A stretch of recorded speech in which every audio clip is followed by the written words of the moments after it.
ഹരേ കൃഷ്ണ. ഹരേ കൃഷ്ണ മാതാജി, എല്ലാവർക്കും പ്രണാമം. ഹരേ കൃഷ്ണ. നമുക്ക് പ്രാർത്ഥനയിലേക്ക് കടക്കാം.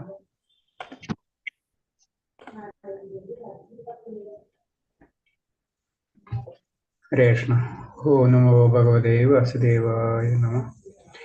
നാരായണം നമസ്കൃത്യം നരം ചൈവ നരോത്തമം ദേവീം സരസ്വതിം വ്യാസം തതോ ജയമുദ്രയേത് നഷ്ടപ്രായേഷു ഭദ്രേഷു നിത്യം ഭാഗവത സേവയ ഭാഗവതുത്തമ ശ്ലോകേ ഭക്തിർഭവതി നഷ്ടകി മൂകം കരോതി വാചാലം പങ്കും ലംഘയതേ ഗിരിയത്കൃപതമഹം വന്ദേ പരമാനന്ദമാധവം ശ്രീഗുരുദീനധാരിണം ശ്രീചൈതന്യമീശ്വര വജ്ഞാനതിമിരാന്ത്യസ്യ ജ്ഞാനാഞ്ജലശലാകയാ ചക്ഷുർമിലിതം യേന തസ്മൈ ശ്രീഗുരുവേ നമഃ. ശ്രീചൈതന്യമനോഭീഷ്ടം സ്ഥാപിതം യേന ഭൂതലേ സ്വയം രൂപകഥാ മഹ്യം തദാതി സഭാന്തികം വന്ദേഹം ശ്രീഗുരു ശ്രീയുതപദകമലം ശ്രീഗുരും വൈഷ്ണവാംശ ശ്രീരൂപം സാഗരജാതം സഹന രഘുനാഥാനിതം തം സജീവം സാദേവം സാവധൂതം പരിജനസഹിതം കൃഷ്ണ ചൈതന്യദേവ ശ്രീരാധാകൃഷ്ണപാദാൻ സഹന ലളിത ശ്രീവിശാഖാനിം താം സ ഹേ കൃഷ്ണ കരുണാ സിന്ധോ ദീനബന്ധോ ജഗത്പദേ ഗോപേശ ഗോപികാ കാന്ത രാധാകാന്ത നമസ്തുതേ തപ്തകാഞ്ചന ഗൗരാംഗീ രാധേ വൃന്ദാവനേശ്വരി വൃഷഭാനുസുതേ ദേവി പ്രണമാമി ഹരിപ്രിയേ വഞ്ചകൽപതരൂപേക്ഷ കൃപാ സിന്ധേവ ജാപദിനാം ഭാവനേഭ്യോ വൈഷ്ണവേഭ്യോ നമോ നമോ വിഷ്ണുപാദായ കൃഷ്ണപ്രഷ്ടായ ഭൂതലേ ശ്രീമദേ ഭക്തിവേദാന്ത സ്വാമിനിധി നാമിനേ നമസ്തേ സാരസ്വതദേവി ഗൗരവാണി പ്രജാനിനെ നിർവിശേഷ ശൂന്യവാദി ഭാഷാദ്യദേശധാരിണി ജയ ശ്രീകൃഷ്ണ ചൈതന്യ പ്രഭു നിത്യാനന്ദ ശ്രീ അദ്വൈത ഗദാധര ശ്രീവാസാദി ഗൈർഭക്തവൃന്ദ. ഹരേ കൃഷ്ണ കൃഷ്ണ കൃഷ്ണ ഹരേ ഹരേ ഹരേ രാമ രാമ രാമ ഹരേ ഹരേ. हरे कृष्ण. प्रभात की जय. गुरुदेव की जय. अनंत कोटि वैष्णव भक्त की जय. हरे कृष्ण. ഹരേ കൃഷ്ണ പ്രഭുജി. ഹരേ കൃഷ്ണ. ഹരേ കൃഷ്ണ പ്രഭു. ഹരേ കൃഷ്ണ. ഹരേ കൃഷ്ണ മാതാജി. ഹരേ കൃഷ്ണ. എല്ലാവർക്കും പ്രണാമം. നമ്മൾ രണ്ടാം അധ്യായത്തിലെ എത്രാമത്തെ ശ്ലോകം മാതാജി? രണ്ടാമത്തെ അധ്യായത്തില് 18. അടുത്തത് എത്ര ഇന്ന് 18ാം അധ്യായം. എത്രാം അധ്യായമാണ് മാതാജി ഇന്ന്? അടുത്തത് 18 പ്രഭു. രണ്ടാം അധ്യായം. Okay okay. ഹരേ കൃഷ്ണ. സംശയം വന്നു പെട്ടെന്ന്. Okay, thank you Mataji.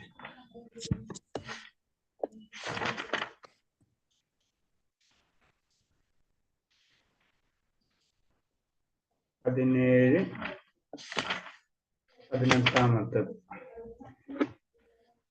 ഹരേ കൃഷ്ണ. ഓ നമോ ഭഗവതേ വാസുദേവായ.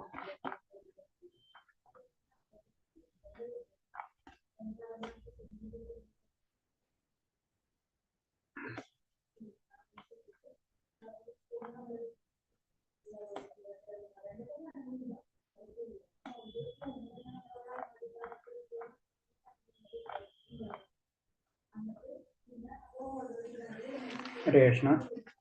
നമുക്ക് ശ്ലോകത്തിലേക്ക് കടക്കാം. അധ്യായം 2, ഗീതാ വിഷയ സംഗ്രഹം. അറിയാലോ, ഗീതാ വിഷയ സംഗ്രഹം എന്ന് പറയുമ്പോൾ നമുക്കറിയാം അത് രണ്ടാമത്തെ അധ്യായത്തിന്റെ ഒരു സമ്മറിയാണ് അല്ലെ. 18 അധ്യായത്തിന്റെ സമ്മറി ആയിട്ടാണ്. അപ്പൊ ഈ അധ്യായത്തിന് അത് നമ്മൾ എന്തായാലും ഈ അധ്യായം നമ്മൾ കേൾക്കണം അല്ലെങ്കിൽ പഠിക്കണം എന്ന് പറയുന്നതിന്റെ മെയിൻ കാരണം എന്ന് വെച്ച് കഴിഞ്ഞാൽ ഇത് വായിക്കുന്നതോടുകൂടി നമുക്ക് ഏകദേശം ഒരു സമ്മറി കിട്ടും. അപ്പൊ അത്രയും ശ്ലോകങ്ങൾക്ക് ഇതിലെ എല്ലാ ശ്ലോകങ്ങളും അത്രയും ഇമ്പോർട്ടന്റ് ഉണ്ട്. അതും കൂടി നമ്മൾ മനസ്സിലാക്കണം.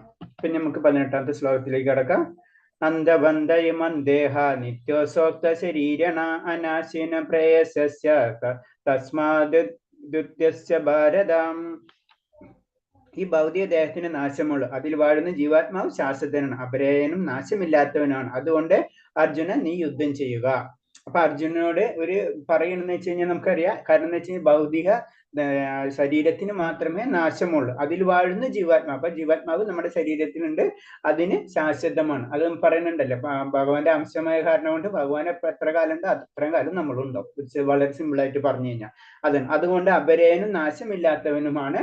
അപ്പൊ ഒരിക്കലും നാശം സംഭവിക്കില്ല. ഭഗവാന് നാശം ഉണ്ടാവുന്ന പോലെ അല്ലെങ്കിൽ ഭഗവാനായിട്ട് കണക്ട് അങ്ങനെ മാത്രം ചിന്തിച്ചു കഴിഞ്ഞാൽ പിന്നെ ഇതെല്ലാതും നമുക്ക് ഒറ്റയടിക്ക് മനസ്സിലാവും. അത് നാശമില്ലാത്തവൻ. അതുകൊണ്ട് അർജുന നീ യുദ്ധം ചെയ്യുക. അപ്പൊ നീ യുദ്ധം ചെയ്യുന്നത് എന്തിനാണ്? ഈ അധർമ്മത്തെ രക്ഷിക്കാന്ന് മാത്രമുള്ളൂ ഇപ്പോഴത്തെ ഡ്യൂട്ടി. അതിൽ ശരീരത്തിന് അവിടെ ഇമ്പോർട്ടൻസ് ഇല്ല. ആത്മാവിനെ പറ്റി നീ ചിന്തിക്കേണ്ട. കാരണം ആത്മാവ് എപ്പോഴും നാശമില്ലാത്തവനാണ് എന്നാണ് പറയുന്നത്.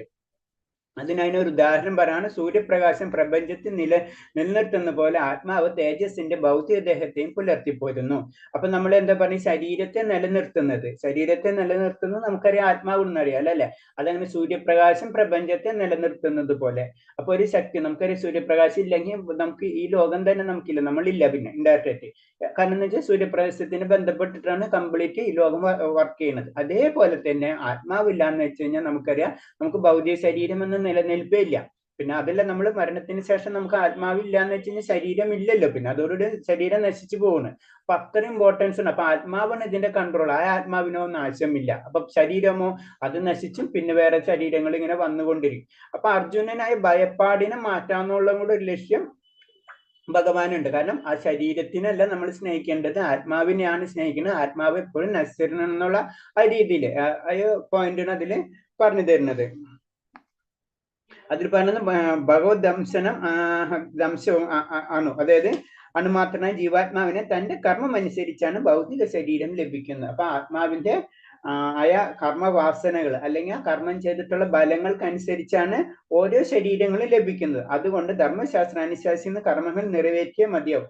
അത് കാരണം കൊണ്ടാണ് നമ്മൾ പറഞ്ഞത്, നമ്മളെ ആയ ധർമ്മശാസ്ത്രങ്ങൾ അനുസരിച്ചുള്ള നിയമങ്ങൾ നമ്മൾ പുലർത്തണം എന്ന് കഠിനമായിട്ട് പറയാൻ കാരണം എന്ന് വെച്ചാൽ, അങ്ങനെ നമ്മളെ കർമ്മങ്ങൾ നമ്മൾക്ക് നിയന്ത്രിക്കാൻ കഴിയുള്ളൂ.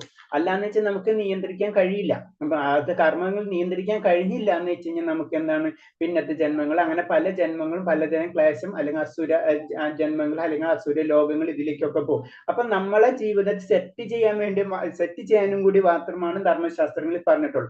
അങ്ങനെ ചെയ്ത് നമുക്ക് ശരിക്കും ഒരു കൺട്രോൾ വരണം. നമ്മളെ കർമ്മങ്ങൾ നമ്മൾ ഇഷ്ടത്തിന് ചെയ്യാണ്ട് ഒരു നിയമത്തിനനുസരിച്ച്, അത് നമുക്കറിയാലോ ഭൗതികതയിലാണ് നമ്മളെ ഇഷ്ടത്തിന് നമ്മൾ നിയമം തെറ്റിക്കാൻ പറ്റില്ല. നിയമം തെറ്റിച്ചാൽ നമുക്ക് അതിന്റെ പ്രോബ്ലം ഉണ്ടാവും. അതേപോലെ തന്നെ ഭൗതികതയിലായാലും ആത്മീയതയിലായാലും നമുക്ക് നിയമങ്ങളുണ്ട്. ആ നിയമങ്ങൾ തെറ്റാതിരിക്കും. അപ്പൊ എന്താ നിയമങ്ങൾ എന്ന് അറിയാത്ത കാരണം കൊണ്ട്, കാരണം അത് കാരണം കൊണ്ട് വേദശാസ്ത്രത്തിന് ആ നിയമങ്ങൾ പറഞ്ഞിട്ടുള്ളൂ. ആ നിയമങ്ങൾ അനുസരിച്ച് നമ്മൾ പോകണം. അങ്ങനെ നമ്മൾ ചെയ്ത അതാണ് നമ്മുടെ സ്വധർമ്മം കൊണ്ട് ഉദ്ദേശിക്കുന്നത്. അപ്പൊ അർജുനന്റെ സ്വധർമ്മം എന്ന് പറഞ്ഞത് യുദ്ധം ചെയ്യാനാണ്. അത് അർജുനന്റെ ധർമ്മം. അല്ലാന്ന് വെച്ച് കഴിഞ്ഞാൽ അവിടെ വേറെ പ്രശ്നങ്ങൾ ഉണ്ടാവും.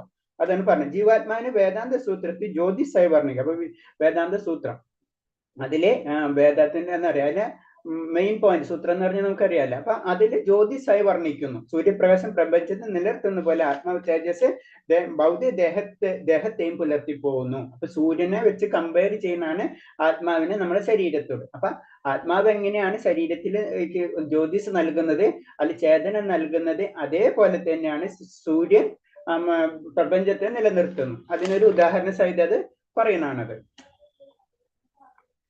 അടുത്ത ശ്ലോകം.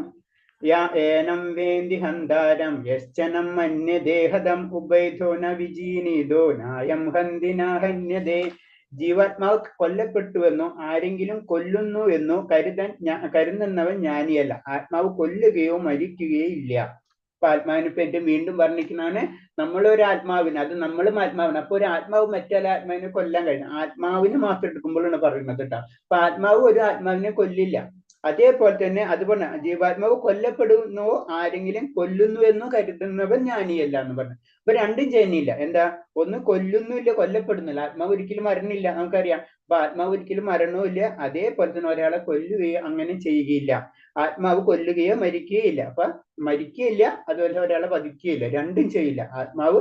അതിന് കാരണം അറിയാം, ആത്മാവ് ശാശ്വതനാണ്, എപ്പോഴും ശാശ്വതമായ ലോകത്താണ്. അപ്പൊ ആത്മാവിന് ജനന മരണങ്ങളില്ല. അപ്പൊ ആ പോയിന്റിന് അതൊന്നും കൂടെ നമുക്കിങ്ങനെ സ്ട്രെസ് ചെയ്ത്, ചില കാര്യങ്ങൾ നമുക്കറിയാം, ചില കാര്യങ്ങൾക്ക് അത്ര ഇമ്പോർട്ടന്റ് ആയിട്ടുള്ള കാര്യം, നമ്മൾ സത്യം സത്യം സത്യം എന്നൊക്കെ പറയുന്ന പോലെ തന്നെ ചില കാര്യങ്ങൾ കൂടുതൽ ഇമ്പോർട്ടൻസ് കൊടുക്കാൻ വേണ്ടി 3-4 പ്രാവശ്യം നമ്മൾ അത് പറയും. എന്ന് പറഞ്ഞ പോലെ ആത്മാവ് അത് അനാദീന് അല്ലെങ്കിൽ ശാശ്വതനാണെന്ന് പറയുന്ന കുറേ ശ്ലോകങ്ങൾ പറഞ്ഞ് ഭഗവാൻ അത് ഉറപ്പിക്കണം നമ്മളെ. കാരണം ഇത് സത്യമാണ്. ആ സത്യത്തെ നമ്മൾ മനസ്സിലാക്കൂല. ചില കാര്യങ്ങൾ ചില സിമ്പിളായിട്ട് ചില വ്യക്തികൾ പറയുന്ന സമയത്ത് നമുക്ക് മനസ്സിലാവും, ഒരു അവന്റെ റിപ്പീറ്റ് ഇല്ല, അത് ഞാൻ പറഞ്ഞത് ശരിയാണ് കേട്ടോ, ഞാൻ പറഞ്ഞത് ശരിയാണ് കേട്ടോ എന്ന് 2-3 പ്രാവശ്യം പറയും അല്ലെ. അത് ഉറപ്പിക്കണം. അതേപോലെ തന്നെ ഭഗവാൻ നമ്മളോട് പറഞ്ഞു തരുന്ന വെച്ച് കഴിഞ്ഞാൽ ഇത് സത്യമാണ്, അത് നിങ്ങൾ മനസ്സിലാക്കുക. അതിനു വേണ്ടി ഇങ്ങനത്തെ കുറേ ശ്ലോകങ്ങൾ, ആത്മാവുമായിട്ട് ബന്ധപ്പെട്ടിട്ടുള്ള കുറേ ശ്ലോകങ്ങൾ നമുക്ക് കാണാൻ കഴിയുന്നത്.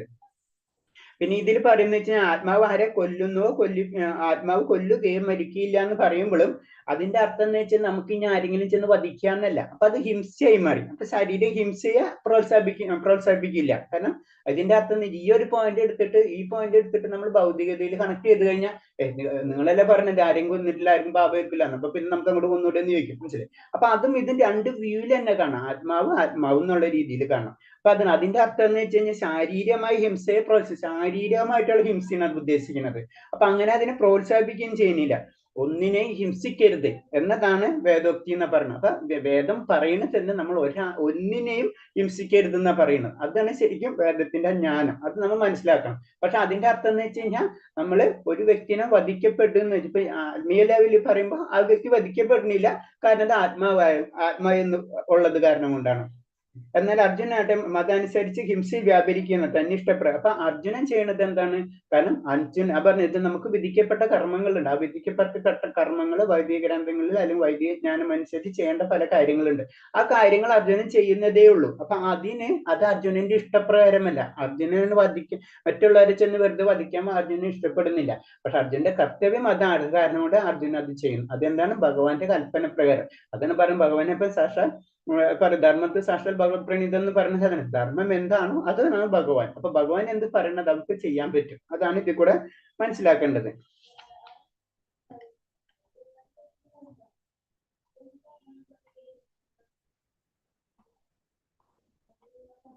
അടുത്ത ശ്ലോകം. നാജായതേ മ്രിയതേ വാ കദാചി നായം ഭൂതോ ഭവിതോ ന ഭൂയഃ അജോ നിത്യോ ശാശ്വതോയ പുരാണോ ന ഹന്യതേ ഹന്യമാനേ ശരീരേ. ആത്മാവിന് ഒരിക്കലും ജനന മരണങ്ങളില്ല. ഇത് ഉണ്ടായിട്ടില്ല, ഇത് ഉണ്ടാകുന്നില്ല, ഭാവിയിൽ ഉണ്ടാകുകയുമില്ല.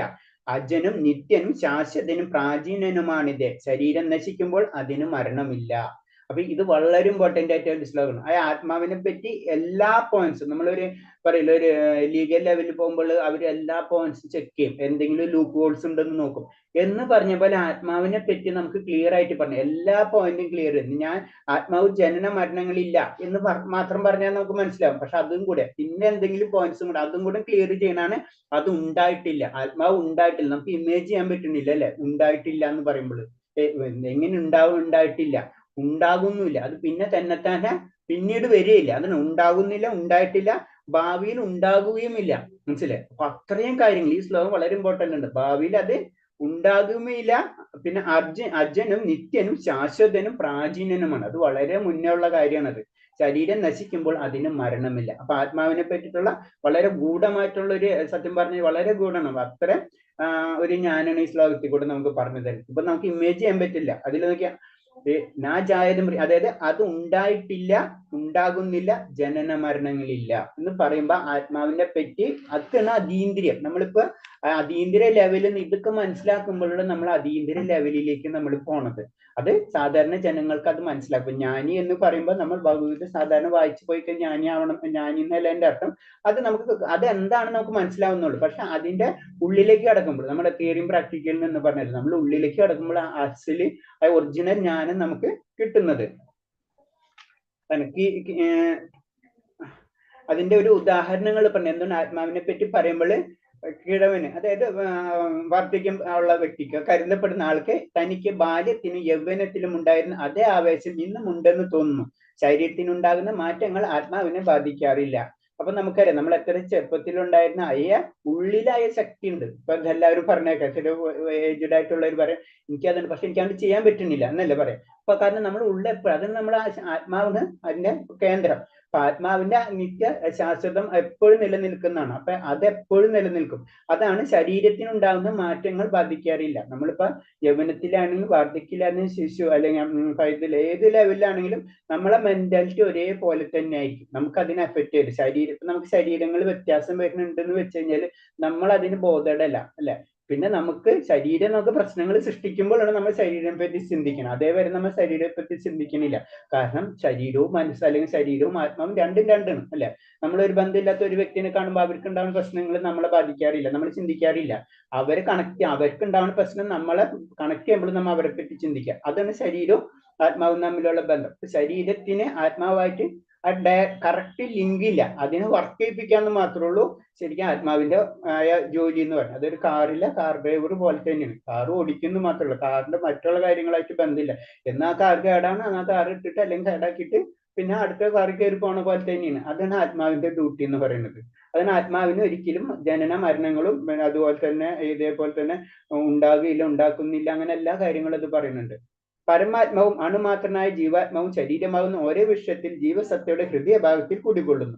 അപ്പൊ ഹൃദയഭാഗത്തിൽ കുടികൊള്ളുന്നു എന്ന് പറയുന്നു. കാരണം ഹൃദയഭാഗത്തിൽ കുടികൊള്ളുന്നു പറയുമ്പോൾ അതിന്റെ അർത്ഥം ഹൃദയത്തിൽ മാത്രം ഇരിക്കുന്ന ഒരു പോയിന്റ് എന്നല്ല അതിന്റെ അർത്ഥം.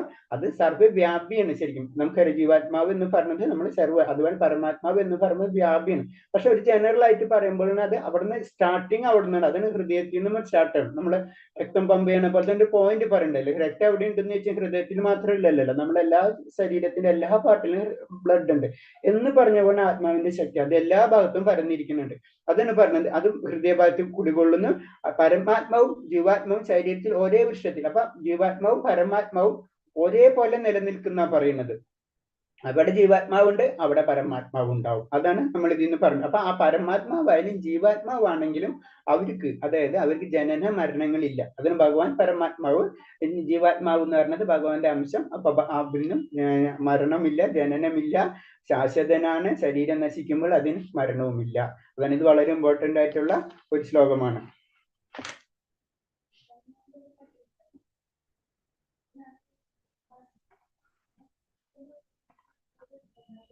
അടുത്ത ശ്ലോകം. വേദവിനാശിനം നിത്യം യേനമജമവ്യയ കഥം സ പുരുഷ പാർത്ഥ കം ഘാതയതി ഹന്തികം.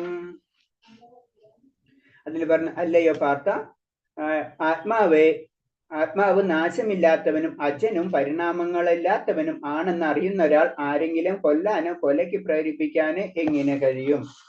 അപ്പൊ ഇത് അർജുനൻ തന്നെ ചോദിക്കുന്ന ഒരു ക്വസ്റ്റ്യൻ. ഇതെങ്ങനെയാണ് കൊല്ലാനും കൊല്ലിക്കാനും പറയുന്നത്. അപ്പൊ അതിൽ പറഞ്ഞു അല്ലയോ പാർത്ഥ, ആത്മനാശമില്ലാത്തവനെയും അച്ഛനും പരിണാമില്ലാത്തതാണെന്ന് അറിയുന്ന ഒരാൾക്ക് ആരെയും കൊല്ലാനോ കൊലയ്ക്ക് പ്രേരിപ്പിക്കാന് എങ്ങനെ കഴിയും എന്ന് ചോദിക്കണം. അപ്പൊ സാധാരണ രീതിയിൽ നമുക്കറിയാം ആത്മാവിന് നാശമില്ലാത്തനാണെന്ന് ഒരാൾക്ക് ആരെങ്കിലും കൊല്ലാനോ കൊലയ്ക്ക് പ്രേരിപ്പിക്കാനോ കഴിയോ എന്ന് ശരിക്കും ഒരു സംശയമാണ് ചോദിക്കുന്നത്. കാരണം നമ്മളായ അവസ്ഥയിൽ എത്തിക്കഴിഞ്ഞാൽ, എനിക്ക് മനസ്സിലായി കഴിഞ്ഞ് ഞാൻ ആത്മാവും അവൻ ആത്മാവാണെന്ന് വെച്ച് ഞാൻ പിന്നെ ഇതിന് അവനെ കൊല്ലുന്നത്. അപ്പൊ അർജുനൻ പിന്നെ ഞാൻ ഭഗവാൻ പറഞ്ഞു കൊടുക്കുന്നുണ്ട് അത്. കാരണം ആത്മാവും ഇപ്പോഴും അർജുനൻ അത് മുഴുവനും മനസ്സിലായിട്ടില്ല. ഞാൻ കൊല്ലണ എന്ന് പറഞ്ഞു കഴിഞ്ഞാൽ ഞാൻ ആത്മാവിനല്ല വധിക്കുന്നത്. പക്ഷെ അർജുനന്റെ എപ്പോഴും ആ സംശയമാണ് അത് നിൽക്കുന്നത്. അതിനൊരു ഉദാഹരണം പറയുന്നത്, സമാധാനപ്രിയനായ ജഡ്ജി ഒരു ഘാതകന് മരണശിക്ഷ വിധിച്ചാൽ അതിന് അദ്ദേഹത്തെ കുറ്റപ്പെടുത്താൻ വയ്യ. അതായത് നമുക്കൊരു ഒരു വ്യക്തി ഒരു കുറ്റം ചെയ്ത് കഴിഞ്ഞാൽ ജഡ്ജി ഓട്ടോമാറ്റിക് ആയിട്ട് അതിന് പണിഷ്മെന്റ് ഉണ്ടാവും. ആ നിയമത്തിനാണ് തെറ്റിക്കുന്നത് അല്ലേ. അതിന് ജഡ്ജിക്കോ അതുപോലെ തന്നെ വിധിച്ചായ ആ വിധി നടപ്പാക്കുന്ന പോലീസുകാരനോ മറ്റുള്ളവർക്ക് അതിന് എഫക്റ്റ് ഇല്ല. ആ നിയമം ആരാ തെറ്റിച്ചത് ആ നിയമത്തിനനുസരിച്ച് ആ ജഡ്ജി പെരുമാറുന്നു മാത്രമേ ഉള്ളൂ. അതാണ് നമ്മളെ ദേവതാ സങ്കല്പത്തിൽ പറഞ്ഞത്. അതാണ് ഭഗവാൻ ആ നിയമങ്ങൾ ഉണ്ടാക്കി അതിനെ നിയന്ത്രിക്കാൻ വേണ്ടി ജഡ്ജിനെ അത് ദേവന്മാരെ ഏൽപ്പിച്ചു കൊടുത്തു. ആ ദേവന്മാരെ അതിനനുസരിച്ച് കാര്യങ്ങളിൽ തെറ്റ് ചെയ്തവന് തെറ്റ്, അല്ലാത്തവന് നല്ലതാണെങ്കിൽ നല്ലത് ചെയ്യും. അതാണ് നമ്മള് ആത്മീയ ലെവലിലേക്ക് വരുമ്പോൾ ദേവന്മാരെന്ന് പറയുമ്പോൾ ആ ലെവലുണ്ട്. ഭഗവാന്റെ നിയമങ്ങള് കറക്റ്റായിട്ട് പരിപാലിക്കുന്നുണ്ടോ? ഇപ്പൊ നല്ല വ്യക്തികൾക്കുണ്ടെങ്കിൽ അവർക്ക് പുണ്യം ചെയ്തിട്ടുണ്ടെങ്കിൽ പുണ്യകരമായിട്ടുള്ള കാര്യങ്ങൾ കിട്ടും. ആ ദേവന്മാരെ അതിനനുസരിച്ചുള്ള കാര്യങ്ങൾ ചെയ്യും. തെറ്റുണ്ടെങ്കിൽ തെറ്റ്, അത് ഭഗവാനായിട്ട് ബന്ധപ്പെടുന്നില്ല. അതിന് നമ്മളെ കർമ്മം നമ്മൾ തന്നെ ഉണ്ടാക്കുന്നതാണ്. അതിന്റെ പണിഷ്മെന്റ് ആ നിയമത്തെ ആരാണ് തെറ്റിക്കുന്നത് അവർക്ക് അതിനനുസരിച്ച് ഒരു ഇത് കിട്ടും. നീതിശാസ്ത്രമാണ് അദ്ദേഹത്തെ മറ്റൊരാളെ ഹിംസിക്കാൻ ആജ്ഞാപിക്കും. ഒരു ഘാതകൻ അയാൾ ചെയ്ത കൊടുംപാപത്തിൽ നിന്നും ഫലം അടുത്ത ജന്മം അനുഭവിക്കാനും വരാതിരിക്കാനും മരണശിക്ഷയ്ക്ക് വിധിക്കണം. അതായത് പിന്നെ വേറെ ഒരു പോയിന്റ് പറയുന്നതാണ്. ആ പോയിന്റിലാണെന്ന് വെച്ച് കഴിഞ്ഞാല് നമ്മളൊരു തെറ്റ് ചെയ്തിട്ടുണ്ടെങ്കിൽ നമുക്ക് ആ പണിഷ്മെന്റ് കിട്ടണം. കാരണം നമ്മൾ ഈ ജന്മം ഇവിടെ കൊണ്ട് സ്റ്റോപ്പ് ആവണല്ല, പിന്നെ അടുത്ത ജന്മത്തിലേക്ക് നമുക്ക് കയറിപ്പോണം. അപ്പൊ നമുക്ക് എന്തായാലും നമ്മളൊരു തെറ്റ് ചെയ്തിട്ടുണ്ടെങ്കിൽ എത്ര ജന്മങ്ങൾ കഴിഞ്ഞാലും നമുക്ക് ആ ജന്മം ഏതെങ്കിലും ഒരു ജന്മത്തിൽ അതിന്റെ പണിഷ്മെന്റ് കിട്ടിയിരിക്കും. അതാണ് ഇതിൽ പറഞ്ഞത്. അപ്പൊ നമുക്കത് നേരത്തെ കിട്ടണമെങ്കിൽ നമ്മൾ സന്തോഷിക്കണം. കാരണം എന്ന് വെച്ച് കഴിഞ്ഞാൽ നമുക്ക് പിന്നീട് ജന്മങ്ങളിൽ അത് കിട്ടില്ലല്ലോ എന്ന് നമ്മൾ കാരണം ധൃതരാഷ്ട്രർക്ക് ഇങ്ങനെ 100 പുത്രന്മാരുണ്ടാവുന്നതും പല ജന്മങ്ങളൊക്കെ അതിന്, അതുപോലെ തന്നെ കണ്ണിന് കാഴ്ചയില്ലാത്തതൊക്കെ പല ജന്മങ്ങൾ, എത്ര മുന്നത്തെ ജന്മങ്ങളിൽ ചെയ്ത കാര്യത്തിന്റെ ഫലമാണ് ശരിക്കും ധൃതരാഷ്ട്രരുടെ ആ പ്രശ്നങ്ങൾ ഉണ്ടാവുന്നത്. അതൊക്കെ അതിന്റെ കഥകളിൽ നമുക്ക് അറിയാവുന്നതാണ്. അപ്പൊ അത്രയാണ് അതിന്റെ പോയിന്റ്സ്. അപ്പൊ അത് നമ്മൾ തെറ്റ് ചെയ്തിട്ടുണ്ടെങ്കിൽ ആ തെറ്റിന്റെ ഉത്തരവാദിത്വം നമ്മൾ തന്നെയാണ്. അതിന് ഭഗവാനോ മറ്റുള്ളവരോ അല്ല. അതിന്റെ പണിഷ്മെന്റ് നമുക്ക് തീർച്ചയായിട്ടും കിട്ടും. അതാണ് ഒരു കമ്പാരിസൺ. ജഡ്ജി അത് നടത്തുന്നത് മാത്രമേ ഉള്ളൂ. അത് കുറ്റക്കാരൻ അവർക്ക് അതിന്റെ ഇത് കിട്ടും. അടുത്ത ശ്ലോകം. വാസാംസി ജീർണാനി യദി വിഹായ നവാനി ഗൃഹണാതി നരോപരാണി തദോ ശരീരാണി വിഹായ ജീർണ നനന്നാനി സംയാതി നവാനി ദേഹി. പഴയ ഉടുപ്പുകൾ മാറ്റി പുതിയവ എടുത്തണിയുന്നത് പോലെ ജീർണിച്ചുപയോഗിക്കാൻ കൊള്ളാത്തായ ഭൗതിക ശരീരങ്ങൾ ഉപേക്ഷിച്ച് ദേഹി പുതിയ ദേഹങ്ങൾ സ്വീകരിക്കുന്നു. അതിന് ഞാൻ പറഞ്ഞത് കാരണം എന്ന് വെച്ച് കഴിഞ്ഞാൽ നമുക്ക് ഏജ്ഡ് ആവുമ്പോൾ ഓട്ടോമാറ്റിക് ആയിട്ട് നമ്മുടെ ശരീരം ആത്മാവിനെ അറിയാം ഇതിനെ കൊണ്ട് വർക്ക് ചെയ്യാൻ പറ്റുന്നില്ല. അപ്പൊ അവിടുന്ന് അവിടെ വിട്ടുപോകണം. അതുകൊണ്ട് പുതിയ ശരീരത്തിലേക്ക് കടക്കുന്നു. അത്രേ ഉള്ളൂ നമ്മളെ ഡ്യൂട്ടി. അത് കാരണം കൊണ്ട് നമ്മൾ ശരീരത്തിന് അത്ര ഇമ്പോർട്ടൻസ് കൊടുക്കാത്തത്. ശരീരത്തിന് ഇമ്പോർട്ടൻസ് കൊടുത്താലും ഇന്നല്ലെങ്കിൽ നാളെ അത് അഴുക്കാവും. എത്ര ശ്രദ്ധിച്ച് ഏത് ഡ്രസ്സ് ആണെങ്കിലും നമ്മൾ എത്ര സൂക്ഷിച്ചു വെച്ചാലും കുറെ കാലം കഴിയുമ്പോൾ അത് കേടായി പോകും തന്നെ സംഭവിക്കും. അതേപോലെ അതായത് ഭൗതിക പ്രകൃതി നിർമ്മിതമായിട്ടുള്ള എല്ലാ വസ്തുക്കൾക്കും അത് നശിച്ചു പോവത്. പക്ഷെ ആത്മാവ് മാത്രം നശിക്കില്ല. അപ്പൊ എന്ത് ചെയ്യും? ആത്മാവിന് നിലനിൽക്കണമെങ്കിൽ എന്താണ്? ഭൗതിക ലോകത്തിൽ നിലനിൽക്കണമെങ്കിൽ എന്തെങ്കിലും ഒരു സപ്പോർട്ട് വേണം. ഏതെങ്കിലും ഒരു വസ്തുവിന്റെ സപ്പോർട്ട് ഇല്ലാണ്ട് ഭൗതിക ലോകത്തിൽ, അതായത് നമ്മൾ ഇത്ര ചിന്തിച്ചാൽ മതി, ആത്മാവ് അല്ലെങ്കിൽ നമ്മളിപ്പോ കടലിൽ ജീവിക്കണ പോലെ, കടലിൽ ജീവിക്കണമെങ്കിൽ നമുക്ക് എന്താണ് അവിടുത്തെ എന്തെങ്കിലും ഡ്രസ്സും കാര്യങ്ങളും, അല്ലെങ്കിൽ തണുപ്പ് സ്ഥലത്ത് പോയി കഴിഞ്ഞാൽ നമ്മൾ അങ്ങനത്തെ ഡ്രസ്സ് ഇടണം എന്ന്, അല്ലാണ്ട് നമുക്ക് ഫ്രീ ആയിട്ട്. അപ്പോൾ എന്താണ് നമ്മൾ ഒരു ഡ്രസ്സ് തണുപ്പ് സ്ഥലത്ത് ചെന്നാൽ ഒരു ഡ്രസ്സ് ഇട്ട് അടുത്ത ഡ്രസ്സ് നമ്മൾ ഇടും. മനസ്സിലായി? അതിനെ പറഞ്ഞ പോലെ തന്നെ ശരിക്കും ആത്മാവ് ഒരു ശരീരത്തിൽ നിന്ന് കേടാവുമ്പോ അടുത്ത ശരീരത്തിലേക്ക് പോകണം. അത്രേ ഉള്ളൂ. അത് വളരെ സിംപ്ലിഫൈ ചെയ്യണം. മരണത്തിന്റെ നമുക്ക് എല്ലാവർക്കും മരണഭയം കൂടി ഉണ്ടല്ലേ. അപ്പൊ അത് ഇൻഡയറക്റ്റ് ആയിട്ട് അതും കൂടെ നമ്മളെ മാറ്റിക്കളയാൻ വേണ്ടിയിട്ടുള്ള കാര്യങ്ങളാണ് ഇത് പറഞ്ഞത്. നമുക്കത് ശ്രദ്ധിക്കേണ്ട ആവശ്യമില്ല. മരണം എന്ന് പറഞ്ഞത് ഇത്രേ ഉള്ളൂ. നമ്മളെ ശരീരത്തിന് ഒരു ആത്മാവ് അടുത്ത ആത്മാവിൽ നമ്മളൊരു ഡ്രസ്സ് മാറുന്ന പോലെ അത്രയും സിമ്പിൾ ആയിട്ടാണ് അതിന് പറഞ്ഞു തരുന്നത്. അപ്പൊ അത്രേ ഉള്ളൂ ആ കാര്യം എന്ന് പറയുന്നത്. പഴയ ഉടുപ്പുകൾ. പിന്നെ അണുമാത്രനായ ജീവാത്മാവ് മറ്റൊരു ശരീരത്തിലേക്ക് മാറ്റം സാധ്യമാകുന്നത് പരമാത്മാവിന്റെ കാരണം കൊണ്ട്. ഒരു സുഹൃത്ത് ആത്മഹത്യത്തിന് അഭിഷ്ടം നിറവേറ്റി കൊടുക്കുന്നത് പോലെ പരമാത്മാ അണുമാത്രനായ ജീവാത്മാവിന്റെ ഇഷ്ടം സാധിച്ചു കൊടുക്കുന്നു. ഈ പോയിന്റ് എന്നാ പറയുന്നത് വെച്ച് കഴിഞ്ഞാല്, നമുക്കറിയാം ഭഗവാൻ നമ്മളെ കൂടെ പരമാത്മാവ് രൂപത്തിൽ നമ്മൾ ഇരിക്കുന്നു. അപ്പൊ നമ്മൾ എന്തൊരു ആഗ്രഹങ്ങളും ശരിക്കും ഭഗവാന്റെ ഇച്ഛയില്ലാണ്ട് അല്ലെങ്കിൽ ഭഗവാന്റെ അനുമതി ഇല്ലാണ്ട് നമുക്ക് നടക്കില്ല. നമ്മളത് തെറ്റായാലും ശരിയാണെങ്കിലും, നമ്മൾ തെറ്റ് ചെയ്താലും ശരിയാണെങ്കിലും അതിൻ്റെ ഒക്കെ പെർമിഷൻ തരുന്നത് ഭഗവാനാണ്. അപ്പൊ ഭഗവാന് നമുക്ക് ആഗ്രഹം അടുത്ത ജന്മത്തിൽ നല്ല വ്യക്തിയായിട്ട് അല്ലെങ്കിൽ നല്ല രീതിയിൽ ജീവിക്കണം, അല്ലെങ്കിൽ നമുക്ക് അങ്ങനത്തെ താഴ്ന്ന ലെവലിൽ ജീവിക്കണം നമുക്ക് ആഗ്രഹം വരികയാണെങ്കിൽ ആ ആഗ്രഹം നടത്തി തരുന്നത് ഭഗവാൻ തന്നെയാണ്. അതാണ് ഇത് പറയുന്നത്. പിന്നെ ഒരു വൃക്ഷത്തിലാണ് രണ്ടുപേരും ഇരിക്കുന്നതെങ്കിലും ഭോക്താവായ പക്ഷി ഉത്കണ്ഠാകുലനായ ദുഃഖിതനുമാണ്. എങ്കിലും പരംപ്രഭുവായ സുഹൃത്തിന് നേരെ ദൃഷ്ടി തിരിക്കണം. അദ്ദേഹത്തിന്റെ മഹിമകൾ അറിയാനും ഇട വന്നാലുടനെ ക്ലേശിക്കുന്ന പക്ഷി എല്ലാ വ്യാകുലകളിൽ നിന്നും മുക്തനാകും. അപ്പൊ നമ്മള് ഒരു പക്ഷിനെ പോലെയാണ് നമ്മളെ ഉപനിഷത്തുകളിൽ വേദാംഗങ്ങളിലൊക്കെ കറക്റ്റായിട്ട് അങ്ങനെയാണ് കമ്പയർ ചെയ്തിരിക്കുന്നത്. കാരണം ഒരു വൃക്ഷത്തിലിരിക്കുന്ന രണ്ട് പക്ഷികളെ പോലെയാണ് എടുത്തിട്ടുള്ളത്.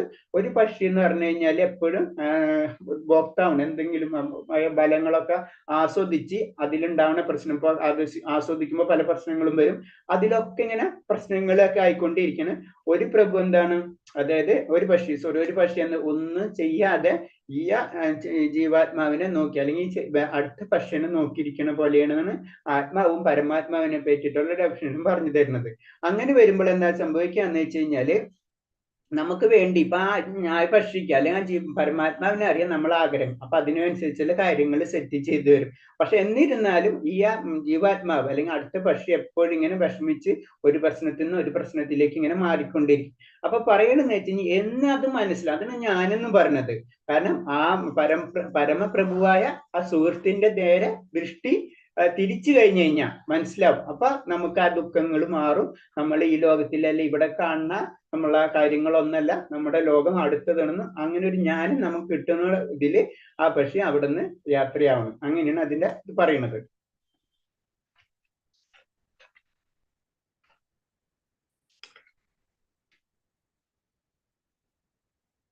ഓക്കെ, അടുത്ത ശ്ലോകം 23. നൈനം ചിന്തതി ശസ്ത്രാണി നൈനം ദഹതി പാവക നൈനം ക്ലേതയന്ത്യപോ ശോഷയന്തി മാരുത.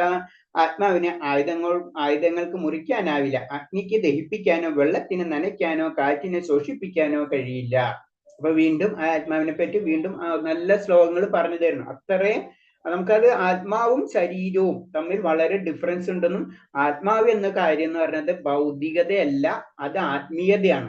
ആത്മാവ് ആത്മീയ രണ്ടും ഒരേ വേർഡാണ് അല്ലെ, അപ്പൊ അങ്ങനെ കണക്ട് ഇടുന്നത്. അപ്പൊ ഭൗതികമായിട്ടുള്ള എന്തൊരു കാര്യം കൊണ്ടും ആ ആത്മാവിനെ ടച്ച് ചെയ്യാൻ കഴിയില്ല. രണ്ട് ഞാൻ പറഞ്ഞിട്ടുണ്ട്, പെട്രോളും പച്ചവെള്ളം പോലെയാണ്, അത് ഒരിക്കലും കണക്ട് ആവില്ല നമ്മൾ എത്ര കണക്ട് ചെയ്ത് ശ്രമിച്ചാലും. അപ്പൊ അതേപോലെ അപ്പൊ അതിനെ പറ്റിയിട്ടുള്ള ഉദാഹരണങ്ങൾ പറഞ്ഞു തരുന്നത്, കാരണം ആയുധം കൊണ്ട് മുറിക്കാൻ പറ്റില്ല, കാരണം അങ്ങനെ ആത്മാവിന് മുറിക്കാൻ പറ്റാവുന്ന ഒരു ആയുധം ഭൗതിക നിയമങ്ങൾക്കനുസരിച്ച് നിർമ്മിക്കാൻ പറ്റില്ല. അത് വേറൊരു ലോകത്താണ്. ഇപ്പൊ നമ്മൾക്ക് ഇപ്പൊ കടലത്തിലെ ജീവിക്ക് വെള്ളം ഒഴിച്ചിട്ട് അതിനെ വധിക്കാൻ പറ്റില്ല. അത് അങ്ങനെ ഒരു ഇൻബിൽറ്റ് ആണ്. അത് രണ്ടും രണ്ടാണ്. ആത്മീയതയും ഭൗതികതയും രണ്ടാണ്. അതാണ് പറഞ്ഞാൽ നമുക്ക് ആത്മീയതയിലേക്ക് പോകണമെന്ന് വെച്ച് കഴിഞ്ഞാൽ നമ്മ ഭൗതിക വിട്ടേ തീരും, രണ്ടും കൂടെ നമുക്ക് കിട്ടൂല. പല വൈദിക ഗ്രന്ഥങ്ങള് പതുക്കെ നമ്മൾ അതിലേക്ക് കൊണ്ടുപോകണത്. അതാണ് ഞാൻ പലപ്പോഴും പറഞ്ഞത്, അർത്ഥധർമ്മ കാമമോഷ അല്ലെങ്കിൽ ചതുരാശ്രമങ്ങളൊക്കെ അതാണ് അതിന്റെ ബേസ്. കാരണം നമ്മളെ പതുക്കെ നമ്മൾ ഭൗതികത്തിൽ നമുക്ക് വളരെ പെട്ടെന്ന് നമുക്ക് പോകാൻ കഴിയില്ല, അതാണ് നമ്മൾ ചെയ്യേണ്ട. അപ്പൊ ഇതിൽ പറയുന്നത് ഭൗതികമായിട്ടുള്ള ഒരു വസ്തുവിനെ കൊണ്ട് ആത്മാവിനെ നമുക്ക് ടച്ച് ചെയ്യാൻ പറ്റില്ല. അപ്പൊ എന്ന് ഭൗതികത വിട്ടാലോ നമുക്ക് ആത്മീയത കിട്ടുള്ളൂ. അത് വേറൊരു അതിന്റെ ഇൻഡയറക്റ്റ് മീനിങ് അതിന് മനസ്സിലായി. പക്ഷെ നമുക്കത് വിടാനും പറ്റില്ല. അതിന്റെ കഥകൾ പറഞ്ഞിട്ടുള്ളത് നമുക്ക് അറിയാവുന്നതാണല്ല. പല പുരാണങ്ങളിൽ അതിനെ പറ്റിയിട്ടുള്ള മായയുടെ ശക്തി അല്ലെങ്കിൽ ഭൗതിക പ്രകൃതിയുടെ ശക്തി അത് തന്നെയാണ്. അത്തരം പവർഫുൾ ആണ് ഭൗതിക ശക്തി. അപ്പൊ നമുക്ക് അതിൽ നിന്ന് വിട്ടുപോരാൻ വളരെ ബുദ്ധിമുട്ടുള്ള കാര്യമാണ്.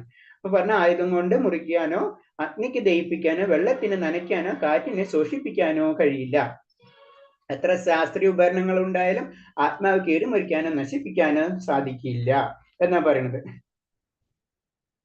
പക്ഷെ നമ്മള് ഇതിന്റെ ഈ ആത്മാവിന്റെ കാര്യം എന്ന് പറഞ്ഞതെന്ന് വെച്ച് കഴിഞ്ഞാൽ, ആത്മാവ് എന്ന് പറയുമ്പോൾ നമുക്കറിയാം അത് ഭഗവാന്റെ അംശമാണ്. അപ്പൊ അതിനൊരു ഉദാഹരണം പറഞ്ഞിരിക്കുന്നത് തീപ്പൊരി. നമ്മളറിയാം തീപ്പൊരി വരുമ്പോൾ എന്താ, അത് കുറച്ച് വെളിയിലേക്ക് പോകുമ്പോൾ അത് അടഞ്ഞു പോരും, തീപ്പൊരി താഴ്ത്തിക്ക് വരുമ്പോൾ അണഞ്ഞു പോകും. അതേപോലെ തന്നെ നമ്മൾ ഇവിടെ വരുമ്പോൾ നമുക്ക് സംഭവിക്കാന്ന് പറഞ്ഞാൽ ഭഗവാനായിട്ടുള്ള ആ കണക്ഷൻ അത് വിട്ടുപോകണം, നമ്മുടെ ആ മായ ശക്തിക്ക് അടിമയായി പോകുന്നു പറഞ്ഞു.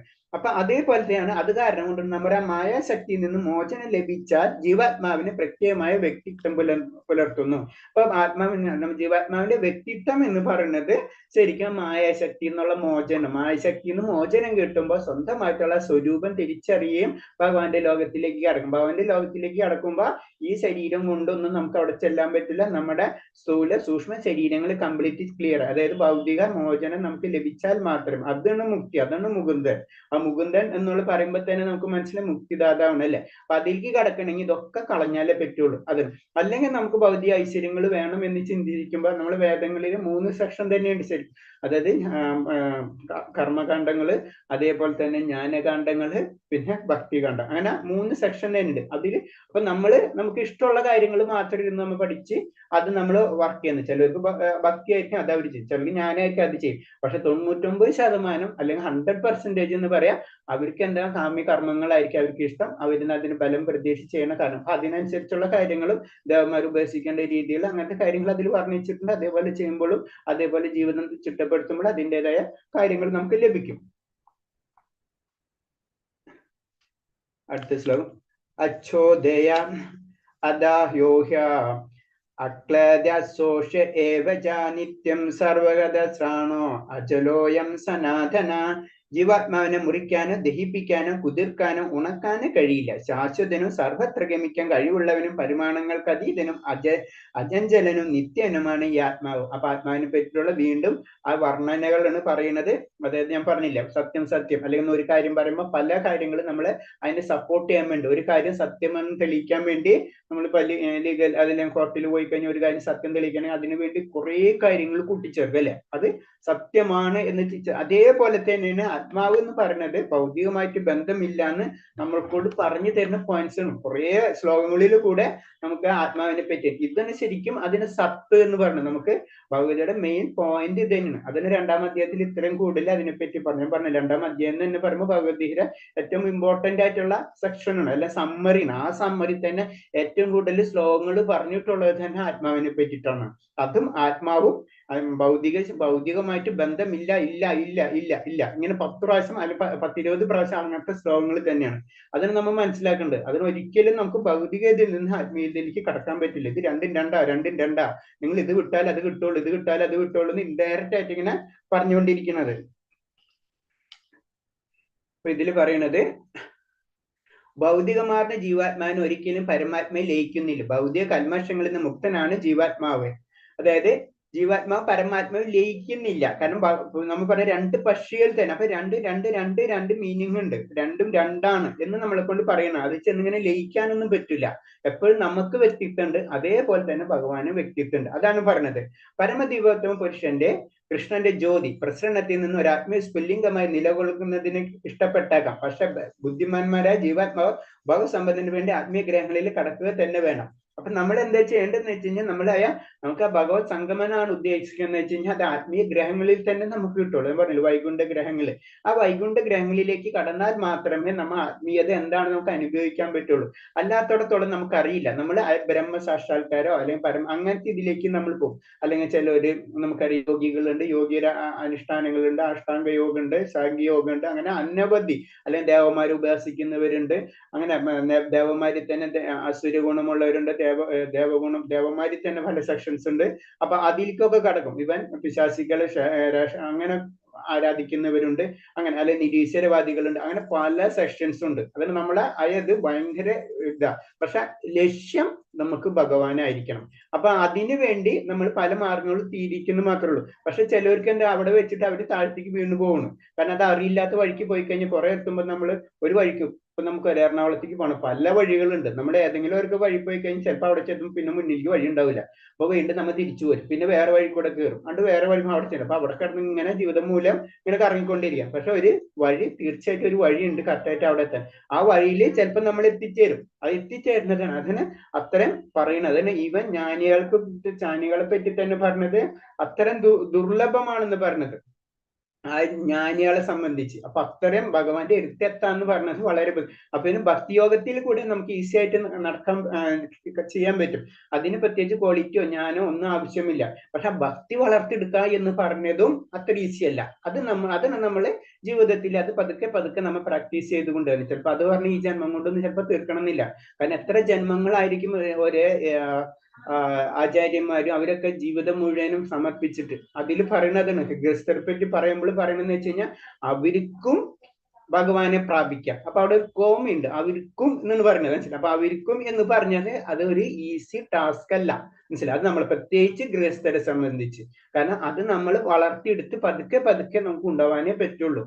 അത് നമ്മൾ പെട്ടെന്ന് നമ്മൾ കുറച്ച് ദിവസം കൊണ്ട് അതൊന്നും ചെയ്തുകൊണ്ട് നമ്മൾ എവിടെ എത്തൂല. അത് നമുക്കറിയാം. ജപവും കാര്യങ്ങളൊക്കെ ചെയ്യുമ്പോഴും പല കാര്യങ്ങൾ ചെയ്യുമ്പോഴും എത്ര ഉയർന്ന ഭക്തന്മാരാണെങ്കിലും നമുക്ക് അവരിൽ നിന്നും നമുക്ക് കുറെ കാര്യങ്ങൾ മനസ്സിലാവും. നമ്മൾ അതിലേക്ക് വരുമ്പോൾ നമുക്ക് മനസ്സിലാവും. അപ്പൊ ഈസി അല്ല, പക്ഷെ നമുക്ക് പറ്റും. മറ്റുള്ളതിനെ കമ്പയർ ചെയ്യുമ്പോൾ ഒന്നില്ലെങ്കിൽ ആ ട്രാക്കിൽ നമുക്ക് കയറിയിട്ടുണ്ട്, മനസ്സിലായി. ഒരു നമ്മുടെ ട്രെയിനിൽ കയറി ഇരുന്ന് ഡൽഹിക്കുള്ള ട്രെയിനിന് എന്തായാലും ട്രെയിനിൽ കയറി ഇരുന്നിട്ടുണ്ട്. കുറച്ച് സമയം പിടിക്കായിരിക്കും, മനസ്സിലായി. അതിന്റെ അർത്ഥം നമ്മൾ വേറെ ട്രെയിനിലല്ല കയറിയിട്ടുള്ളൂ. ട്രെയിൻ കറക്റ്റ് ആണ്, പക്ഷെ അതിന് ടൈം പിടിക്കും, മനസ്സിലായി. അപ്പൊ അത് വെച്ചിട്ട് എവിടെയെങ്കിലും വെച്ച് നമ്മൾ ഇറങ്ങി പോകരുത്. അതിന് നമ്മൾ ശ്രദ്ധിക്കേണ്ടത്.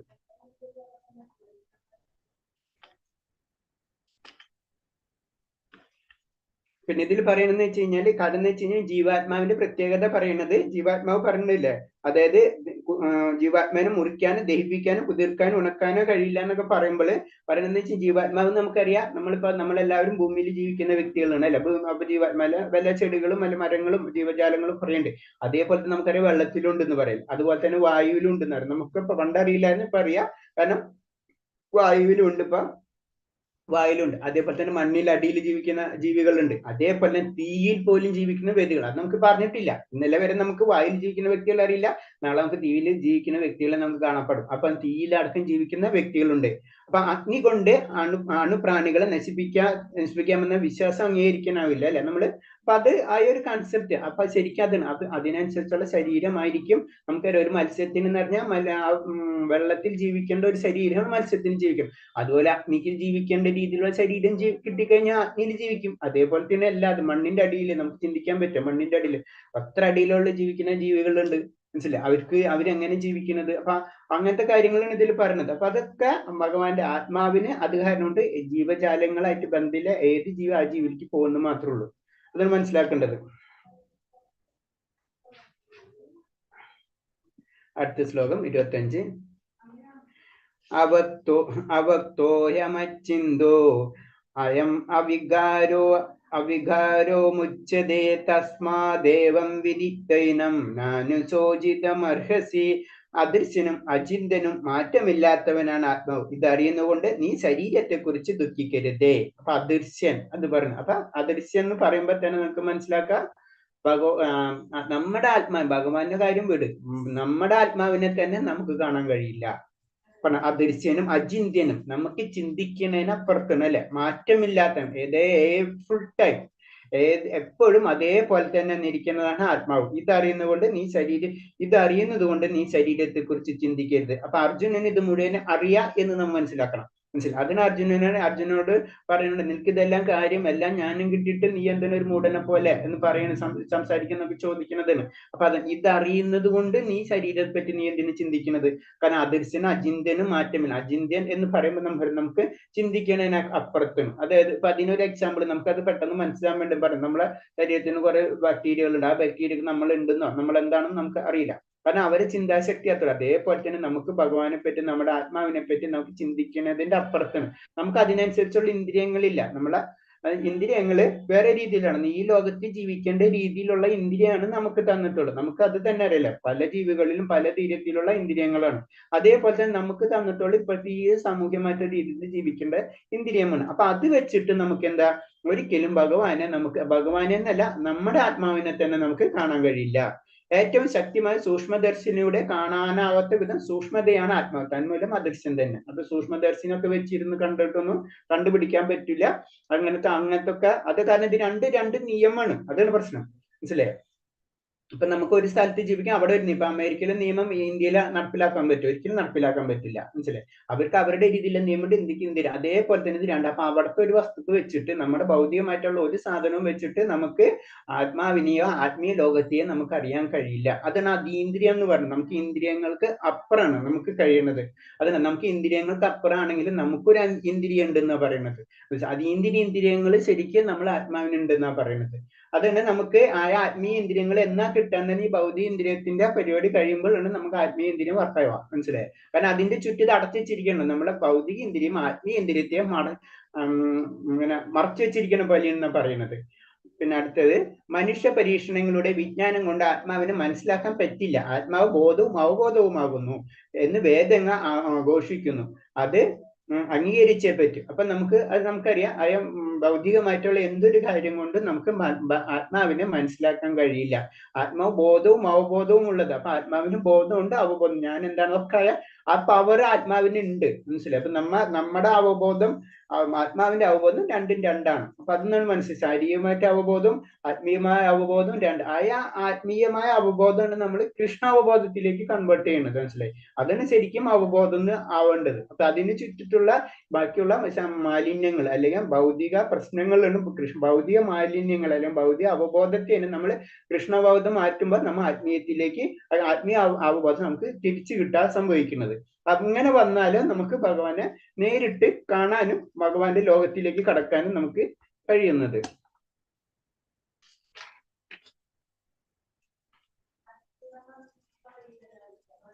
അപ്പൊ ഇതൊന്നും അപ്പൊ പറഞ്ഞത് ഇതൊക്കെ എവിടെ നിന്ന് കിട്ടി എന്ന് ചോദിച്ചു കഴിഞ്ഞിട്ട് ആര് പറഞ്ഞു എന്ന് പറയുമ്പോൾ ഇങ്ങനത്തെ കാര്യങ്ങളൊക്കെ പറയുമ്പോൾ പറഞ്ഞെന്ന് വെച്ച് കഴിഞ്ഞാൽ വിശിഷ്ടമായ പ്രാമാണിക വാക്യങ്ങളെ ആധാരമാക്കി പൂർണ്ണമായി സ്വീകരിക്കേണ്ടവയായിട്ട് പല വിഷയങ്ങളും നമുക്കുണ്ട്.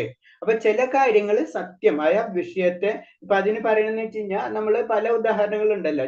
ഇപ്പൊ നമ്മൾ പഠിക്കുന്ന ഐസക് ന്യൂട്ടൺ എന്ന് പറഞ്ഞ അതിന്റെ റൂൾസ് അത് നമ്മൾ ബുക്കിലൂടെ നമ്മൾ പഠിക്കുന്നത്. നമ്മൾ ഐസക് ന്യൂട്ടനെ കണ്ടിട്ടില്ല. ഐസക് ന്യൂട്ടനെ കൊണ്ടെന്ന് പറഞ്ഞാലേ ഞാനിത് അംഗീകരിക്കും നമുക്ക് പറയാൻ പറ്റില്ല. അപ്പൊ അതേപോലെ തന്നെ പ്രാമാണികമായിട്ട് അതിന് പറഞ്ഞ പ്രാമാണ്യ വാക്യങ്ങളെ ആധാരമാക്കിയിട്ട് പൂർണ്ണമായി സ്വീകരിക്കേണ്ട കാര്യം. അതേപോലെ തന്നെ വേദങ്ങളിൽ പറഞ്ഞിട്ടുള്ള കാര്യം അത് അവർ കണ്ടെത്തിയിട്ടുള്ള അത് അവർക്ക് മനസ്സിലാക്കാനും കഴിവുണ്ടായിരുന്നു. അവരത് കണ്ടെത്തി. നമുക്കത് മനസ്സിലാക്കാനും കഴിവില്ല. നമ്മൾ ഐസക് ന്യൂട്ടനെ ഐൻസ്റ്റീനെ പോലുള്ള വ്യക്തികളല്ല. അവർ പറഞ്ഞ കാര്യം അവർക്ക് ആ ബുദ്ധി ഉണ്ട്, അത് നമ്മൾ അക്സെപ്റ്റ് ചെയ്യുന്നു. ഇതേപോലെ തന്നെ മുന്ന് പറഞ്ഞിട്ടുള്ള ഋഷീശ്വരന്മാര് പ്രാമാണ്യങ്ങൾ പറഞ്ഞിട്ടുള്ള കാര്യങ്ങൾ അവരെ സത്യത്തെ കണ്ടെത്തിയ വ്യക്തികളാണ്. നമുക്ക് കണ്ടെത്താൻ നമ്മൾക്ക് ഒന്നുമില്ല. അപ്പൊ നമ്മൾ അത് അംഗീകരിക്കണം. ആ വിശിഷ്ടമായ വ്യക്തികളെ നമ്മൾ അംഗീകരിക്കണം ചെയ്യേണ്ടത്. അതാണ് ഇതിൽ പറഞ്ഞത്.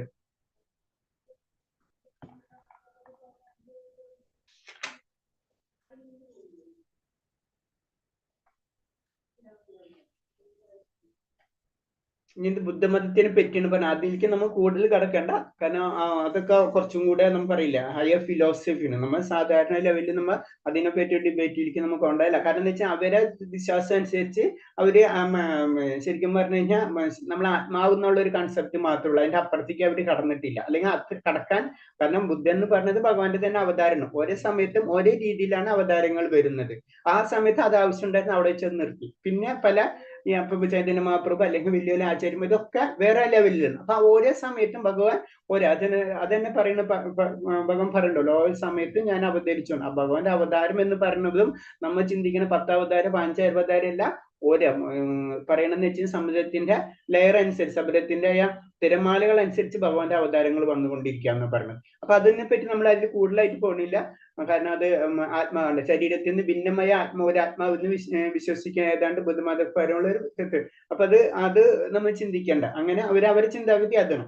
അതൊക്കെ വലിയ ഡിസ്കസ് ചെയ്യുമ്പോഴോ നമ്മൾ അതിലേക്കൊക്കെ നമുക്ക് കടക്കേണ്ട ആവശ്യമുള്ളൂ. കാരണം അതൊന്നും ഡിബേറ്റ് അത് വെറുതെ ഡിബേറ്റിന് വെക്കണം. അതൊക്കെ വലിയ ആചാര്യന്മാർക്കുള്ള പോയിന്റ്സുകളാണ്. അതൊക്കെ ആധുനിക ശാസ്ത്രജ്ഞന്മാരും ഭൗതികവാദികളും തത്വജ്ഞാനികളുടെ ദൃഷ്ടിയിൽ ഭൗതിക പദാർത്ഥങ്ങളുടെ സങ്കലനമാണ് ശരീരം. അപ്പൊ ഇപ്പോഴത്തെ സയൻസ് അനുസരിച്ച് പറയണമെന്ന് വെച്ച് കഴിഞ്ഞാൽ ആത്മാവൊന്നുമില്ല, പരമാത്മാവില്ല. ഇവിടുന്ന് എവിടെയോ മെറ്റീരിയൽസ് ഒക്കെ കിട്ടി അതൊക്കെ കൂടി ഇങ്ങനെ മിക്സ് ചെയ്തപ്പോ ഓക്സിജനും അതൊക്കെ മിക്സ് ചെയ്ത് അങ്ങനെയൊക്കെ ശരീരം ഉണ്ടായാണ്. അപ്പൊ അത് പറഞ്ഞ ഒരു ഭൗതിക പദാർത്ഥങ്ങളുടെ ഒരു സങ്കലനം മാത്രമേ ഉള്ളൂ. അതിനൊരു ചേതന ആത്മാവുണ്ടെന്നുള്ള സങ്കല്പം അത് അവർക്കില്ല. അതാണ് ഭൗതിക ശാസ്ത്രജ്ഞരുടെ പ്രത്യേകത. അവിടെ വെച്ച് നിർത്തിയിരിക്കുക. അത് എങ്ങനെ ഉണ്ടായെന്ന് ചോദിച്ചാൽ ഞാൻ ഒരു ക്വസ്റ്റ്യൻ ഇല്ല. അപ്പൊ അവര് ലാസ്റ്റ് നമുക്കറിയാം ഇപ്പോഴത്തെ സയൻസ് തിയറി അനുസരിച്ച് ഉണ്ടായതിന്റെ കാരണം ബിഗ് ബാങ്ങിന് എന്തുണ്ടായെന്ന് വെച്ചാൽ അതിന് ആൻസർ ഇല്ല. അപ്പൊ ഏതെങ്കിലും ഒരു പോയിന്റിൽ നിന്നാണ് മെറ്റീരിയൽ വേൾഡിന്റെ ഡിസ്കഷൻ നടക്കുന്നതും ആത്മീയ വേൾഡിന്റെ ഡിസ്കഷൻ. അപ്പൊ ഒരു പോയിന്റ് വേണം അല്ല, അല്ലാണ്ട് നമുക്കൊന്നും സ്റ്റാർട്ട് ചെയ്യാൻ പറ്റില്ല. അപ്പൊ അതിന് അവരെ പോയിന്റ് അവിടെ വെച്ച് നിൽക്കാം. പിന്നെ ഇനിയിപ്പോ വേറെ ടെക്നോളജി വരുന്നുണ്ട്, അതിന്റെ അപ്പുറത്തുണ്ടായിരുന്നു ഒക്കെ പിന്നെ അടുത്ത പോയിന്റ്സുകളാണ്. മഹാബവോ കൈകരുത്തുള്ള വൈദ്യധർമ്മത്തിനെതിരായ വൈഭാഷിക സിദ്ധാന്തത്തെ അർജുനൻ അംഗീകരിച്ചിട്ടില്ല. ക്ഷത്രിയൻ എന്ന നിലയ്ക്ക് വൈദ്യ സംസ്കാരമായിട്ടാണ് അർജുനന്റെ ബന്ധം. ആ സിദ്ധാന്തങ്ങൾ അനുസരിക്കാൻ അദ്ദേഹം നിർബന്ധനമാണ്. അപ്പൊ പറയുന്നത് വൈദിക ധർമ്മത്തിനെതിരായിട്ടുള്ള വൈഭാഷിക സിദ്ധാന്തത്തെ അർജുനൻ അംഗീകരിച്ചിട്ടില്ല. അതായത് അർജുനന്റെ ഇപ്പോഴുവരെയുള്ള സെറ്റപ്പ് എന്താന്ന് വെച്ച് കഴിഞ്ഞാൽ അർജുനൻ ജ്ഞാനിയാണ്. ജ്ഞാനിന്ന് വെച്ച് കഴിഞ്ഞാൽ വൈദിക ഗ്രന്ഥങ്ങളൊക്കെ പഠിച്ചിട്ടുള്ള വ്യക്തിയാണ്. അപ്പൊ ആ സിദ്ധാന്തങ്ങൾ അനുസരിക്കാൻ അർജുനൻ നമുക്കറിയാം. നമ്മൾ ഇന്ത്യയിലാണെങ്കിൽ ഇന്ത്യയിലത്തെ നിയമങ്ങൾ നമ്മൾ അറിഞ്ഞിരിക്കണം, അതനുസരിക്കാൻ നമ്മൾ ബാധ്യസ്ഥരാണ് എന്ന് പറഞ്ഞ പോലെ അർജുനന് ആ വൈദിക സിദ്ധാന്തങ്ങൾ അറിയാം. ആ വൈദിക സിദ്ധാന്തങ്ങൾ അർജുന അറിഞ്ഞിരിക്കണം, ആ നിയമങ്ങൾ ചെയ്തിരിക്കും. അത് നിർബന്ധിതനാണെന്നാണ് പറയുന്നത്. അപ്പൊ എല്ലാവർക്കും അതായത് ഓരോരുത്തർക്കും ഒരേ സ്വധർമ്മം ഉണ്ടെന്ന് പറയുന്ന പോയിന്റ്സ് ആയ ഇതാണ്.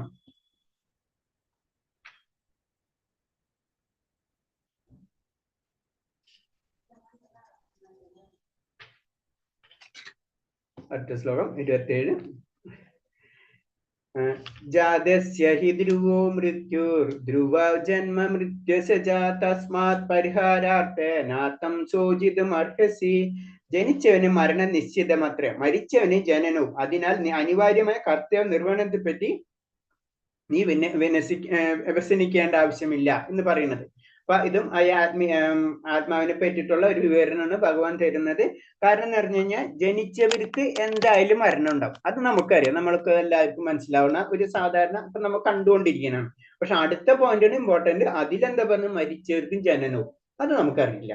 മനസ്സിലായി? നമ്മളിപ്പോഴത്തെ അനുസരിച്ച് അതാണ് നമ്മൾ പറഞ്ഞ നമ്മൾ ആ പ്രാമാണിക ഗ്രന്ഥങ്ങളെ നമ്മൾ അടിസ്ഥാനപ്പെട്ടാണ് നമ്മൾ പറയുന്നത്, അതാണ് നമ്മൾ അക്സെപ്റ്റ് ചെയ്തേ പറ്റൂ. അതിന് അതുകൊണ്ട് അപ്പൊ അർജുനനോട് പറയുന്നത്, അതുകൊണ്ട് നീ നിന്റെ കർത്തവ്യ നിർവഹണത്തെ പറ്റി നീ വ്യസനിക്കേണ്ട. അപ്പൊ നിനക്കറിയാം, നീ നിന്റെ ഡ്യൂട്ടി എന്ന് പറഞ്ഞു കഴിഞ്ഞാൽ എന്താ, നീ ഈ നിയമങ്ങൾ ചെയ്യാം. അതായത് തെറ്റ് കണ്ടവരെ, അത് ക്ഷത്രിയാണ്, ക്ഷത്രിയന്റെ ഡ്യൂട്ടി നീ ചെയ്യാം, അത്രേ ഉള്ളൂ നിന്റെ ഡ്യൂട്ടി. അത് കാരണം കൊണ്ട് നിന്റെ അവര് മരിക്കും അല്ലെങ്കിൽ അവര് ജനിക്കില്ല എന്നൊന്നും ചിന്തിക്കേണ്ട. നീ പഠിച്ചിട്ടുള്ള ആ വേദങ്ങൾ അനുസരിച്ച് തന്നെ നിന്റെ ഡ്യൂട്ടി എന്താ, നീ യുദ്ധം ചെയ്യാന്ന് മാത്രമേ ഉള്ളൂ. അതിൽ കൂടുതൽ നീ ചിന്തിക്കേണ്ട. പറയില്ലേ, താത്വികമായിട്ടുള്ളത് ആത്മീയമായ കാര്യങ്ങളിലേക്ക് നീ പോകേണ്ട ആവശ്യമില്ല, നീ പഠിച്ചതെങ്കിലും നീ ചെയ്യുക എന്നാണ് ഭഗവാൻ പറയുന്നത്. അതും ശരിയാണ്, ഭഗവാൻ ഇൻഡയറക്റ്റ് പറഞ്ഞത് അത്. കാരണം എന്ന് വെച്ചാൽ വേദങ്ങൾ എവിടെ നിന്ന് വന്നെന്ന് വെച്ച് കഴിഞ്ഞാൽ ഭഗവാനിൽ നിന്നാണ് വന്നിട്ടുള്ളത്. അപ്പൊ ഭഗവാൻ അത് തെറ്റെന്ന് പറയാൻ പറ്റില്ലല്ലോ. അപ്പൊ ഭഗവാൻ പറയണെന്ന് വെച്ചാൽ അത് ശരിയാണ്, കാരണം അത് ഞാൻ തന്നെയാണ് സൃഷ്ടിച്ചിട്ടുള്ളത്. മനസ്സിലായി? അപ്പൊ ആ വേദങ്ങൾ അനുസരിച്ച് നീ യുദ്ധം ചെയ്തേ പറ്റുള്ളൂ. അതിന് നിന്റെ സ്വന്തം കർമ്മം ഉണ്ട്, ആ കർമ്മം നീ ചെയ്യുക, അത് പറയുന്നത്.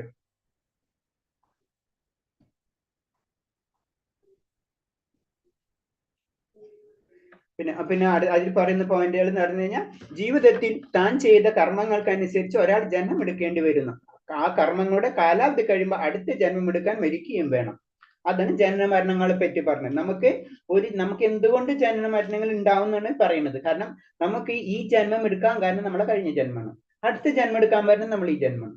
അതാണ് അതിന്റെ കാര്യം. അതാണ് പറഞ്ഞത്, ജീവിതത്തിൽ താൻ ചെയ്ത കർമ്മങ്ങൾക്കനുസരിച്ച് ഒരാൾ ജന്മം എടുക്കുക. അപ്പൊ നമ്മൾ ചെയ്ത കഴിഞ്ഞ ജന്മങ്ങൾ, അല്ലാണ്ട് നമുക്ക് ഇപ്പൊ ചെയ്തിട്ടില്ല. അപ്പൊ നമ്മൾ ഈ ജന്മം എടുക്കുന്നു. അതുപോലെ നമ്മൾ പലവർക്കും പല രീതിയിലുള്ള കുടുംബങ്ങളും പല കാര്യങ്ങളും അല്ലെങ്കിൽ മരോ ജല എന്ത് വേണമെങ്കിലും അവരുടെ കർമ്മങ്ങൾക്കനുസരിച്ചാണ് അവർക്ക് ഒരേ ജീവിത സാഹചര്യങ്ങൾ ലഭിക്കുന്നത്. ആ കർമ്മങ്ങളുടെ ഫലം കാലാവധി കഴിയുമ്പോൾ അപ്പൊ അതിന്റെ കർമ്മഫലം ഉണ്ട്. അതിൽ തന്നെ പല സെഷൻസും പറയുന്നുണ്ട്. കാരണം എന്ന് വെച്ച് കഴിഞ്ഞാല് നമുക്ക് ചിലത് നമുക്ക് വിത്തായിട്ട് കിടക്കുന്നു പറയും. കാരണം എന്ന് വെച്ച് കഴിഞ്ഞാൽ അത് നമ്മൾ ജീവിതം തുടങ്ങുമ്പോൾ തന്നെ നമുക്ക് അതിന്റെ ഫലം കിട്ടണമെന്നില്ല.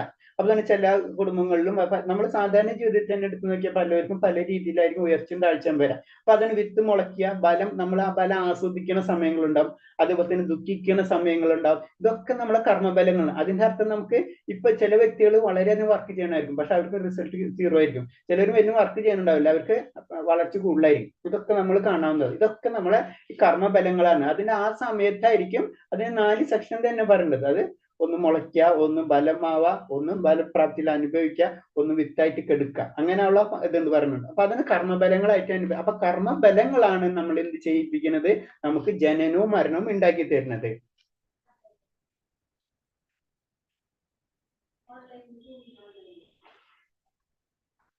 ഓക്കെ, അടുത്ത ശ്ലോകം 28ാം ശ്ലോകം. അവക്താദീനി ഭൂതാനി വ്യക്തമദ്യാനി ഭാരത അവക്താനി ദദാനിന്യാ തത്ര പരിദേവന. സൃഷ്ടിയിലെ ജീവജാലങ്ങളെല്ലാം ആരംഭത്തിൽ പ്രകടമാകുന്നില്ല, മധ്യത്തിൽ ആവിർഭാവം കൊള്ളുന്നു, നശിക്കുമ്പോൾ വീണ്ടും അവക്തമാകുന്നു. അങ്ങനെ ഇരിക്കെ വ്യസനത്തിന്റെ ആവശ്യമെന്തേ? അപ്പൊ പറയണത്, അതായത് നമ്മള് ഭഗവാന്റെ സൃഷ്ടിനെ പറ്റി പറയണം. അപ്പൊ സൃഷ്ടി ചെയ്യുന്ന സമയത്ത് അത് നമുക്ക് ജസ്റ്റ് ഞാൻ പറഞ്ഞുതരാം. കാരണം എന്ന് വെച്ച് കഴിഞ്ഞാല് നമ്മള് ഗർഭോദായശായ വിഷ്ണു, 3 വിഷ്ണുമാരെ പറ്റി നമ്മൾ പറയാം. കാരണം എന്ന് വെച്ച് കഴിഞ്ഞാൽ ഫസ്റ്റ് വരുന്ന കാരണോദായശായ വിഷ്ണു, പിന്നെ ഗർഭോദായശായ വിഷ്ണു, then ക്ഷീരോദായശായ വിഷ്ണു, അങ്ങനെ 3 വിഷ്ണുമാരുണ്ട്. അപ്പൊ ആ 3 വിഷ്ണുമാരിൽ കാരണോദായശ വിഷ്ണുവിൽ നിന്നാണ് പ്രപഞ്ചങ്ങള് കാരണോദായശാവിന്റെ വിഷ്ണുവിന്റെ ഒരേ ശ്വാസങ്ങളിൽ നിന്നാണ് ശരിക്കും ഒരേ പ്രപഞ്ചങ്ങൾ ഉണ്ടായിക്കൊണ്ടിരിക്കുന്നത്. പ്രപഞ്ചങ്ങളാണ്, അല്ലെ പ്രപഞ്ചമല്ല. അപ്പൊ ഓരോ പ്രപഞ്ചത്തിനും ഓരോ എന്താ പറയാ ബ്രഹ്മാവുണ്ടാവും. ഒരു കൺട്രോൾ ചെയ്യാൻ ഒരു വ്യക്തി വേണമല്ലോ, അതിന് ബ്രഹ്മാവ്.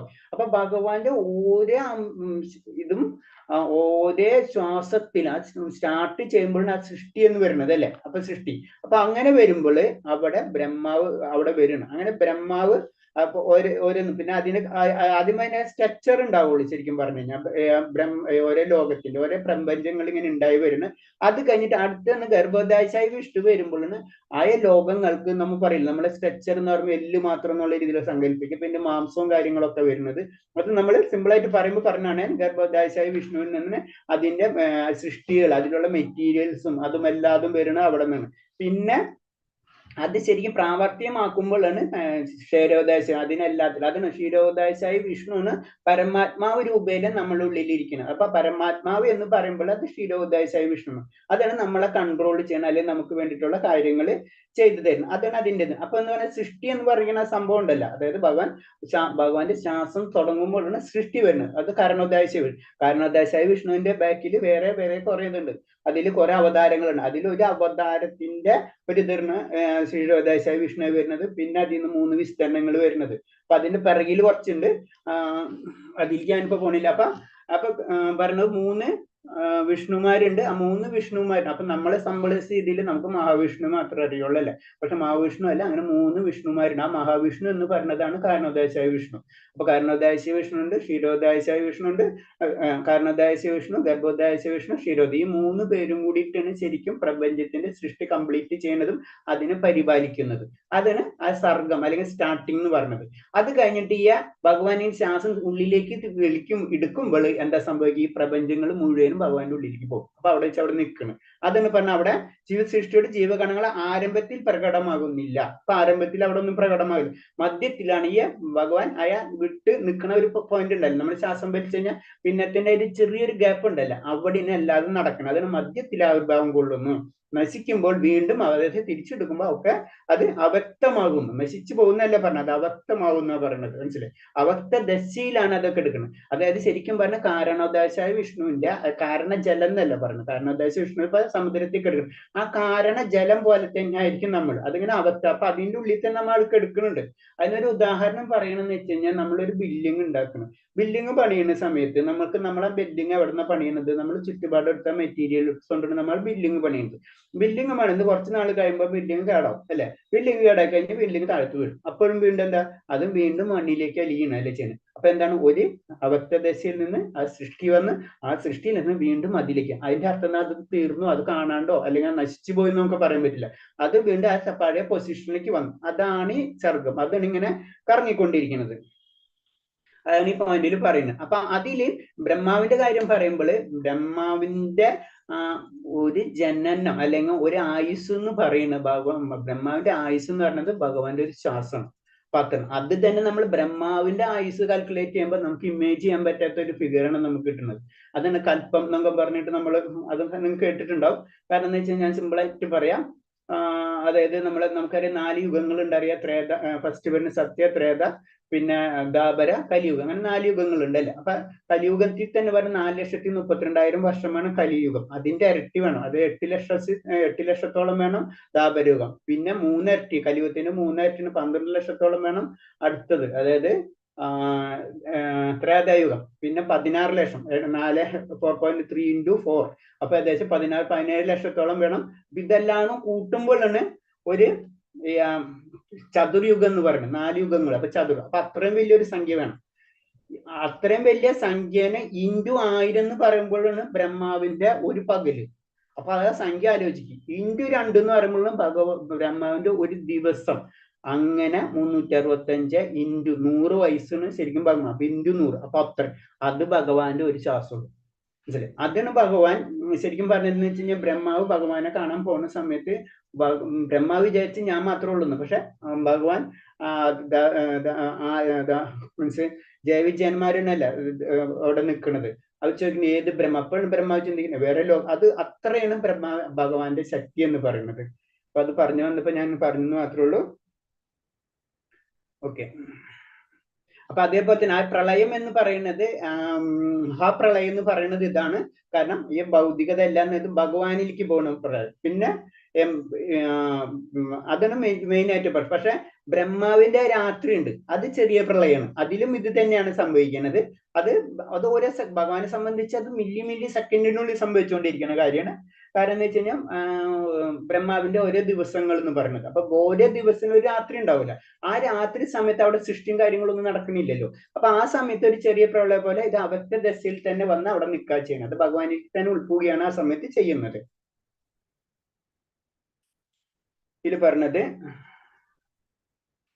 പിന്നെ പറഞ്ഞ ആത്മസത്തയിൽ വിശ്വസിക്കാത്തവർ വൈദിക ധർമാനുയായികൾ നാസ്തികരെന്ന് വിളിക്കുന്നു. അപ്പൊ നാസ്തികരെന്ന് പറഞ്ഞാൽ നമുക്കറിയാം വിശ്വാസം ഇല്ലാത്തവർ. പിന്നെ ശരീരം ഉടുപ്പ് മാത്രമാണ്. ശാശ്വതമായ ആത്മാവിനോട് താരതമ്യപ്പെടുത്തും ഭൗതിക ദേഹത്തിന് യാഥാർത്ഥ്യമില്ല. സ്വപ്നം പോലെ ഒന്നാണുള്ളത്. അപ്പൊ ഭൗതിക ദേഹത്തിന് യാഥാർത്ഥ്യമില്ല. അപ്പൊ നമുക്ക് സ്വപ്നം കാണുന്നത് പോലെ അത്രേ ഉള്ളൂ ശരീരമായിട്ടുള്ള ബന്ധം. അതാണ് ഇതിന്ന് മനസ്സിലാക്കേണ്ടത്.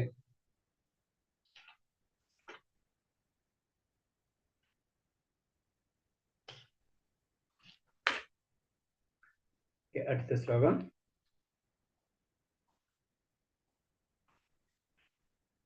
ആശ്ചര്യവത് പശ്ചാദികശ്ചിത്തേനാമാശ്ചര്യവദ്ദത്തി തദൈവ ചാന ആശ്ചര്യവച്ചെന്ന മനോ ശൃണോതി ശ്രുതോപ്യേനം വേദന ചൈവ കശ്ചിത്. ചിലരുടെ ദൃഷ്ടിയിൽ ആത്മാവ് അതിശയിപ്പിക്കുന്ന ഒന്നാണ്. ചിലർ അതിനെ ആശ്ചര്യമായി വർണ്ണിക്കുന്നു. മറ്റു ചിലർ അതിനെ ആശ്ചര്യപൂരം കേൾക്കുന്നു. ചിലർ ആകട്ടെ അതിനെപ്പറ്റി കേട്ടിട്ടും ഒന്നും മനസ്സിലാകുന്നില്ല. അപ്പൊ ഇത് നമ്മൾ വേറെ രീതി ചിന്തിച്ചു കഴിഞ്ഞാൽ നമ്മുടെ ആത്മീയമായിട്ടുള്ള ഉന്നമനത്തിൽ നിന്ന് നമ്മൾ കാണിക്കുന്നത്. നമ്മൾ ആത്മീയമായിട്ട് ഉയരണല്ല, അതിനെ പറ്റിയാണ് പറയുന്നത്. അപ്പൊ അത് നമ്മൾ ആ ലെവലിലേക്ക് എത്തിക്കുമ്പോൾ തന്നെ ആശ്ചര്യം, ആത്മാവ് എന്ന് പറയുന്നത് അതിശയിപ്പിക്കുന്ന ലെവലിലേക്ക് എത്തും. ആദ്യത്തിൽ എന്താണ് നമ്മളിതൊന്ന് കേട്ടിട്ട് മനസ്സിലായി. അപ്പൊ ഞാൻ ആത്മാവാണ്, ഞാൻ ശരീരം എന്ന് പറഞ്ഞാൽ ഓക്കെ, ഞാൻ സമ്മതിച്ചു, അത്രേ ഉള്ളൂ. നമുക്ക് അതിനെപ്പറ്റി ഒന്നും അറിയില്ല. അതിനെപ്പറ്റി കേട്ടിട്ട് ഒന്നും മനസ്സിലാകും ില്ല. മറ്റു ചിലർ അതിന് ആശ്ചര്യപൂർവ്വം കേൾക്കുന്നു. ചില വരുമ്പോൾ അത് കേൾക്കാനെങ്കിലും ആഗ്രഹം ഉണ്ടാവും, എന്തോ കാരണം അതിന് ബ്രഹ്മജിജ്ഞാസ, നമുക്ക് അറിയാനുള്ള ബ്രഹ്മത്തെ അറിയാനുള്ള ജിജ്ഞാസ നമുക്ക് വരുന്നു. അതിന് അടുത്ത സെക്ഷൻ. അതിന് മുന്നേ തന്നെ ആശ്ചര്യമായി ചിലർ അതിനെ ആശ്ചര്യപൂർവ്വം വർണ്ണിക്കുന്നു. അപ്പൊ അവർക്ക് അത് കാര്യങ്ങൾ മനസ്സിലായി. വർണ്ണിക്കാന്ന് വെച്ചാൽ നമുക്കത് കാണണം, അല്ലെ? എന്നാലേ നമുക്ക് വർണ്ണിക്കാൻ പറ്റുള്ളൂ. പിന്നെ ചിലർ ദൃഷ്ടിയിൽ ആത്മാ അതിശയിപ്പിക്കുന്നു. വർണ്ണനയ്ക്കലും മുന്നേ അവർ കാണുമ്പോൾ അതൊരു അതിശയമാണ്, അല്ലെ? ശരിക്കും പറയാം. അപ്പൊ അതിശയിക്കുന്ന വർണ്ണന, പിന്നെ അതിശയം, അത് അത്ര നമുക്കറിയാം. അത് അത്ര ഇമേജ് ആയിട്ടുള്ള, നമുക്ക് ഇമേജ് ചെയ്യാൻ പറ്റുന്നതിന്റെ അപ്പുറത്താണ്. നമ്മളൊരു സൂര്യനെ അല്ലെങ്കിൽ നമ്മളൊരു പുഷ്പത്തെ കണ്ട് ആ പുഷ്പത്തെ ഇപ്പൊ നമുക്ക് വർണ്ണിക്കാൻ കവികൾക്ക് പറ്റും, അവർ വർണ്ണിക്കണം. പക്ഷെ അത് ഒന്നും കൂടെ അടുത്ത് അറിയുമ്പോൾ അത് നമുക്ക് ഇപ്പൊ നമ്മൾ സയൻസ് എന്നുള്ള ലെവലിൽ അവർ ആ പൂവിനെ പറ്റി ഡീറ്റെയിൽ ആയിട്ട് പഠിക്കുമ്പോൾ എന്താ അവർക്ക് അത് വളരെ നമുക്ക് ഇമേജ് ചെയ്യാൻ പറ്റാത്ത കാര്യങ്ങളിലാണ് അതിൽ ഒളിഞ്ഞിരിക്കുന്നത്, നമുക്ക് മനസ്സിലാവും, അല്ലെ? അപ്പൊ അതാണ് ആ ലെവൽ. അപ്പൊ നമ്മൾ ആത്മീയമായ ഒരു മുന്നേറ്റത്തും കൂടിയാണ് ഈ ശ്ലോകത്തിൽ കൂടി. ആത്മീയത അല്ലെങ്കിൽ ആത്മാവ് എന്താണ്, ആത്മാവിനെ മനസ്സിലാക്കുന്ന വ്യക്തികൾക്ക് അതിന് പല ലെവലിലും ഒരു വ്യക്തിക്ക് അനുഭവപ്പെടുന്ന കാര്യങ്ങൾ ഇൻഡയറക്റ്റ് ആയിട്ട് ഈ ശ്ലോകത്തിൽ കൂടെ നമുക്ക് പറഞ്ഞു തരുന്നു.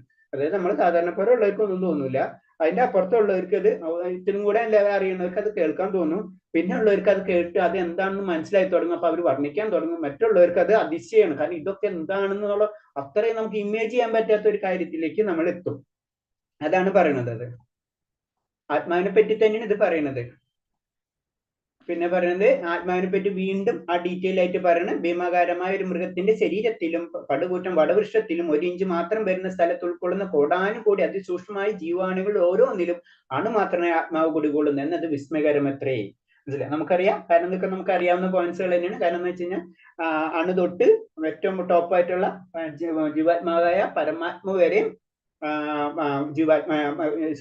ബ്രഹ്മാവ് പോലെ ഭഗവാന്റെ അംശമാണ്. പരമാത്മാവ് ജീവാത്മാവ് എന്നുള്ള രീതിയിൽ തന്നെയാണ്. ബ്രഹ്മാവ് തൊട്ട് ഏറ്റവും അടിയിലുള്ള അണു മാത്രമായിട്ടുള്ള ഒരു ജീവാത്മാവും ഭഗവാന്റെ അംശമായ ജീവാത്മാവ് തന്നെയാണ്.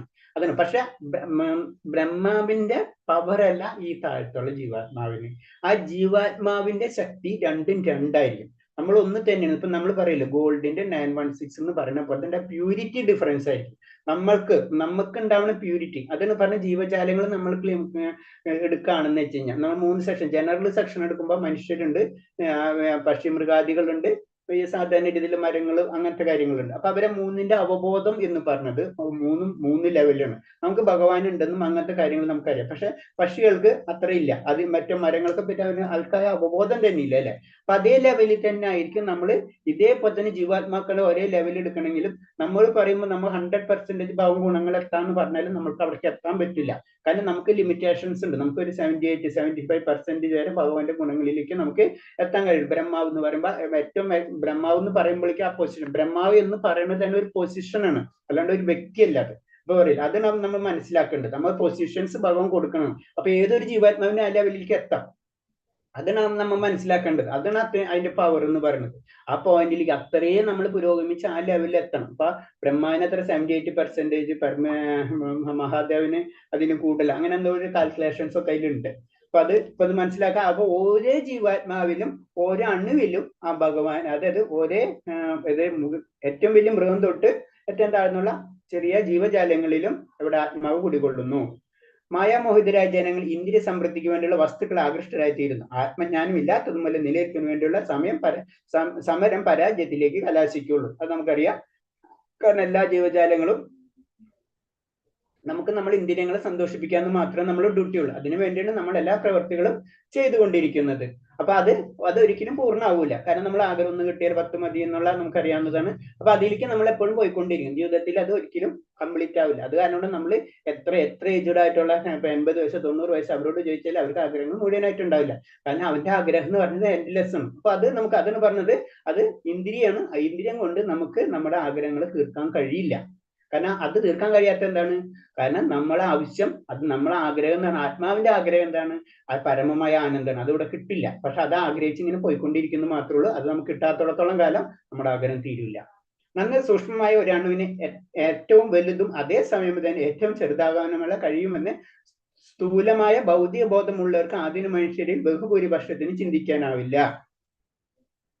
അതായത് നന്നേ സൂക്ഷ്മമായ ഒരു അണുവിന് ഏറ്റവും വലുതും അതേസമയം ഏറ്റവും ചെറുതാകാൻ കഴിയുമെന്നുള്ള സ്ഥൂല ഭൗതിക, അതായത് നമുക്ക് ഇമേജ് ചെയ്യാൻ പറ്റില്ല. അതായത് സാധാരണ ഭൗതിക രീതിയിൽ ചിന്തിക്കുമ്പോൾ ഈ ഒരു ശക്തി തന്നെയാണല്ലോ എന്ന് പറഞ്ഞത് ആനയെയും ഉറുമ്പിനെയും നിലനിർത്തുന്നത്. ഒരു ആത്മാവ് എന്ന് പറയുന്നത് ആ ഒരു പവർ, അത് അതിന്റെ എനർജി ലെവൽ എന്ന് പറഞ്ഞാൽ രണ്ടുപേർക്കും തുല്യ. നമ്മൾ വരുന്നത് ഇപ്പൊ പറയില്ല, കറണ്ട് 5 വോൾട്ടും 10 വോൾട്ട് അല്ല, 5 വോൾട്ട് തന്നെ മതി. 5 വോൾട്ട് തന്നെ മതി ആനയ്ക്കാണെങ്കിലും 5 വോൾട്ട് തന്നെ വർക്ക് ചെയ്യും നമ്മളെ ഉറുമ്പും. അതാണ് പറഞ്ഞു. അപ്പൊ അത് സാധാരണ മനുഷ്യർക്ക് അത് മനസ്സിലാക്കാൻ കഴിയില്ല. അവർക്ക് അതിനെപ്പറ്റി ചിന്തിക്കാനേ കഴിയില്ല. ആനനെ വർക്ക് ചെയ്യണ എനർജിയും അതേപോലെ തന്നെ ഉറുമ്പിനെ വർക്ക് ചെയ്യണ എനർജിയും അല്ലെങ്കിൽ ആത്മാവിന്റെ ശക്തി ഒന്ന് തന്നെയാണെന്ന് സാധാരണ ബഹുഭൂരിപക്ഷത്തിനും മനസ്സിലാവില്ല. ഒരു പരിശുദ്ധ ഭക്തന്റെ അഹേതുമായ കാരണം കൊണ്ട് മാത്രമേ ഒരാൾക്ക് കൃഷ്ണനെ അതേപടി അറിയാൻ കഴിയും. മറ്റൊരു മാർഗവുമില്ല. കാരണം ആ ഭഗവാന്റെ കാരുണ്യം അല്ലെങ്കിൽ പരിശുദ്ധ ഭക്തിയുള്ള വ്യക്തിക്ക് മാത്രമേ ഭഗവാനെ അറിയാൻ കഴിയുള്ളൂ. അതാണ് ഭഗവാനെ അറിയാൻ കഴിയാന്ന് പറഞ്ഞു കഴിഞ്ഞാൽ വളരെ അപൂർവത്തിൽ അപൂർവമാണ്. ബഹുനാം ജന്മനമന്ത് ജ്ഞാനവാന്മാം പ്രവൃത്തി എന്ന് പറയുന്നത് അതാണ്. അത്ര ജന്മങ്ങൾക്ക് ജ്ഞാനികൾക്ക് വേണം. അത്ര ജന്മം ജ്ഞാനികൾ എന്ന് പറയുന്നത് ജ്ഞാനയോഗത്തിൽ കൂടെ കടന്നു പോയിട്ടുള്ള വ്യക്തികൾ. ഇപ്പൊ നമ്മൾ പറഞ്ഞില്ല, ഇതിൽ തന്നെ കഴിഞ്ഞ ശ്ലോകത്തിൽ പറഞ്ഞില്ലായിരുന്നില്ലേ, അവർക്ക് അത് ആത്മാവിനെ കാണുമ്പോൾ അതിശയിക്കുന്ന ലെവലിലേക്ക് അവർ ഉയരും. മനസ്സിലായി? ആത്മാവിനെ അവർക്ക് കാണാൻ പറ്റുന്ന ലെവലിൽ അവർക്ക് തന്നെ ജന്മജന്മാന്തരങ്ങൾ പിടിക്കും. അപ്പൊ സാധാരണ ഒരു മനുഷ്യന്റെ കാര്യം നമ്മൾ ആലോചിച്ചാൽ മതി. അതെന്ന് പറഞ്ഞത് ആ ഭക്തന് മാത്രമേ ആ കൃഷ്ണനെ കറക്റ്റായിട്ട് ഭഗവാനെ അതേപടി അറിയാൻ കഴിയുള്ളൂ. മറ്റുള്ള ഒരു ഭക്തിക്കും കഴിയില്ല.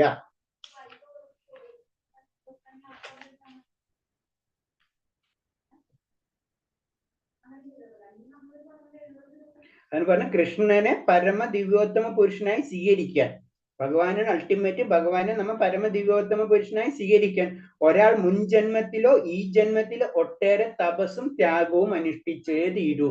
അല്ലാണ്ട് ഭഗവാനെ നമുക്ക് കിട്ടില്ല. അതാണ് നമ്മൾ മനസ്സിലാക്കേണ്ടത്. അതായത് വളരെ ഈസി അല്ല ഭഗവാനെ കിട്ടണത്. കാരണം നമ്മൾ പക്ഷെ ശരിയാണ്, നമ്മൾക്ക് അത് പിന്നത്തെ ശ്ലോകങ്ങളിൽ വരുമ്പോൾ പറയുന്നുണ്ട്, നമ്മള് ഒരു കുറച്ചെങ്കിലും ചെയ്ത് കഴിഞ്ഞാൽ അതിന്റെ വലിയ നമ്മൾ ചെയ്തിട്ടുള്ള പല പാപങ്ങൾ മുഴുവൻ അടിച്ചു പോകാനുള്ള പവർ ഉണ്ട്. പക്ഷെ എന്നിരുന്നാലും ഭഗവാനെ കിട്ടുക എന്ന് പറഞ്ഞു കഴിഞ്ഞാൽ അത്രയും തപസ്സും ത്യാഗവും നമ്മൾ ഈ ജന്മമല്ല പല ജന്മങ്ങളിൽ ചെയ്താൽ മാത്രമേ നമുക്കത് ലഭിക്കുകയുള്ളൂ. അത്രയും നമ്മൾ കിട്ടിയാലോ ഭഗവാനെ പറ്റിയ പരമ ദിവോത്തമ പുരുഷനെ നമുക്ക് ലഭിക്കുകയുള്ളൂ. അടുത്ത ശ്ലോകം. സോറി, കഴിഞ്ഞല്ലേ അല്ലേ? ടൈം ആയില്ല അല്ലേ? 4 മണിയല്ല. ഹരേ കൃഷ്ണ. അപ്പോ എന്തെങ്കിലും സംശയം ഉണ്ടെങ്കിൽ ചോദിക്കാം. അല്ലെങ്കിൽ നമുക്ക് ഇത്രയും പറഞ്ഞ ശ്ലോകത്തിൽ നിന്ന് മെയിനായിട്ട് ഈ ശ്ലോകങ്ങൾ മുഴുവൻ, ഇന്ന് പറഞ്ഞ ശ്ലോകങ്ങൾ മുഴുവൻ നമുക്കറിയാം ആത്മാവിനെ പറ്റിയിട്ടുള്ള ശ്ലോകങ്ങളുണ്ട്. അപ്പൊ അതാണ് ഭഗവതിയുടെ എന്ന് പറയില്ല മെയിൻ പോയിന്റ്സ് ഇതാണ്. നമ്മൾ ശരീരമല്ല, നമ്മൾ ആത്മാവാണെന്നുള്ളത്. ആത്മാവിനെ പറ്റിയിട്ടുള്ള വർണ്ണനകളാണ് നമ്മൾ പറഞ്ഞത്. ഹരേ കൃഷ്ണ. ഇനി എന്തെങ്കിലും പോയിന്റ്സ് ഉണ്ടെങ്കിൽ ചോദിക്കാം.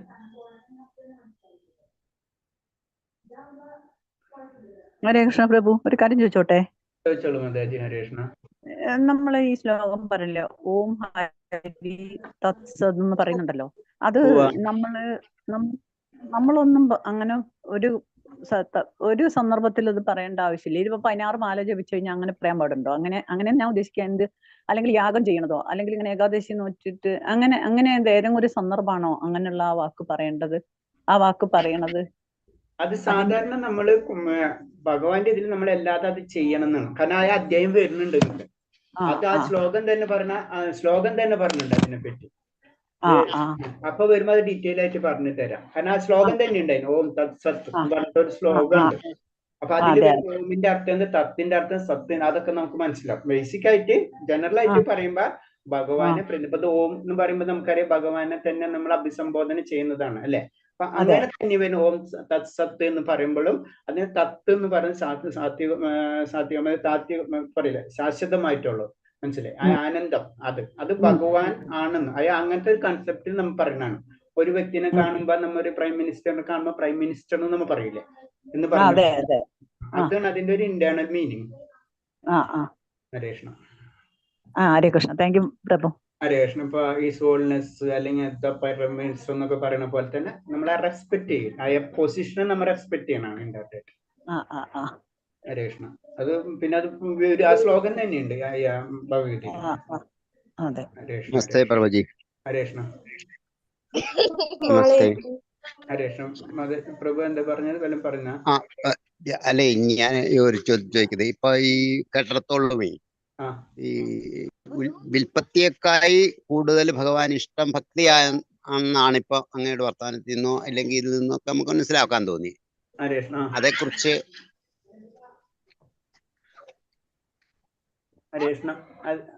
ഭക്തി എന്ന് പറയുന്നത് ശരി, ഭക്തി എന്ന് പറയുമ്പോൾ ഭക്തി തന്നെയാണല്ല. കാരണം ഭഗവാന്റെ എല്ലാ ശ്ലോകങ്ങളും ഭക്തിയിലേക്കാണ്. നമ്മൾ ശ്രദ്ധിച്ചു കഴിഞ്ഞാൽ എല്ലാതും ഭക്തിയിലേക്കാണ് മുന്നേറുന്നത് അല്ലെ. അതാണ് ഭക്തി തന്നെ ഏറ്റവും ഇമ്പോർട്ടൻസ് എന്ന് പറഞ്ഞത്. അപ്പൊ പറഞ്ഞു പത്രം പുഷ്പം ഫലം തോയ യോമി ഭക്തി പ്രയച്ചരി എന്ന് പറയണെന്ന് വെച്ചാൽ അപ്പോഴും ഭക്തി തന്നെയാണ്. എന്നോട് ഭക്തിയോടുകൂടി നിങ്ങൾക്ക് ചെയ്യാൻ പറ്റുന്ന എന്ത് ചെറിയ കാര്യങ്ങൾ ചെയ്യുക, അതിന്റെ ഫലം നിങ്ങൾക്ക് ലഭിച്ചിരിക്കുന്നു പറയുമ്പോൾ നമ്മളല്ല അതിന് പറഞ്ഞ നമ്മൾ ഭഗവത എന്ന് പറയുമ്പോൾ നമ്മൾ വേറെ ലെവലിൽ എടുക്കേണ്ട ഭക്തി തന്നെയാണ്. നമ്മൾ അതിന് പറഞ്ഞ് നമ്മളിത് വായിച്ചു പോകുമ്പോൾ ലാസ്റ്റ് ചാപ്റ്റർ എത്തുമ്പോഴേക്കും നമുക്ക് മനസ്സിലാവും 100% ഭഗവാൻ പറഞ്ഞിട്ടുള്ള 90% ശ്ലോകങ്ങൾ ഭക്തിനെ പറ്റിയിട്ട് തന്നെയാണ്. പിന്നെ അതിൽ പല കാര്യങ്ങളും നമുക്ക് കാണാൻ കഴിയും. ഇപ്പൊ നമുക്ക് നമ്മൾ നല്ല രീതിയിൽ പറഞ്ഞു വേദങ്ങൾ തന്നെ ഭഗവാന്റെ സൃഷ്ടിയാണ്. അപ്പൊ അതില് ദേവന്മാരെ പൂജിക്കേണ്ട കാര്യങ്ങളുണ്ട്, നമുക്ക് ഭൗതികമായിട്ടുള്ള കാര്യങ്ങൾ ചെയ്യാൻ, ഭൗതികമായിട്ട് ഐശ്വര്യങ്ങൾ കിട്ടേണ്ട കാര്യങ്ങളുണ്ട്. അപ്പൊ ആ പോയിന്റ്സിൽ തന്നെ പിടിച്ചിരുന്നിട്ട് ഇത് പറഞ്ഞത് ഭഗവാനല്ല അപ്പൊ ഇത് ചെയ്തപ്പോ എന്ന് ചോദിച്ചു കഴിഞ്ഞാൽ അത് മതി. പക്ഷെ നമുക്ക് മുന്നേറാൻ വേണമെന്ന് വെച്ചാൽ ചിലരല്ലോ നമ്മൾ 10th ക്ലാസ്സിലും 12th ക്ലാസ് അത് പഠിച്ചാലും ജോലി കിട്ടില്ലെന്ന് വെച്ചാൽ ജോലി കിട്ടും, ഓക്കെ. പക്ഷെ അതിന്റെ അപ്പുറത്ത് പഠിക്കാനില്ല, നമുക്ക് പഠിക്കാം, പഠിക്കണമെങ്കിലും പഠിക്കണ്ട, നമ്മളെ ചോയ്സും. ഭഗവാൻ അതിന് നമുക്ക് അതിനുള്ള സ്വാതന്ത്ര്യം തന്നിട്ടുണ്ട് നമുക്ക്. ഹരേ കൃഷ്ണ. ഹരേ കൃഷ്ണ. എന്തെങ്കിലും എന്തെങ്കിലും സംശയം? ഹരേ കൃഷ്ണ. ഹരേ കൃഷ്ണ പ്രഭുജി, ഒരു കാര്യം പറഞ്ഞോട്ടെ പ്രഭുജി? പറഞ്ഞോളൂ മാതാജി. ഹരേ കൃഷ്ണ.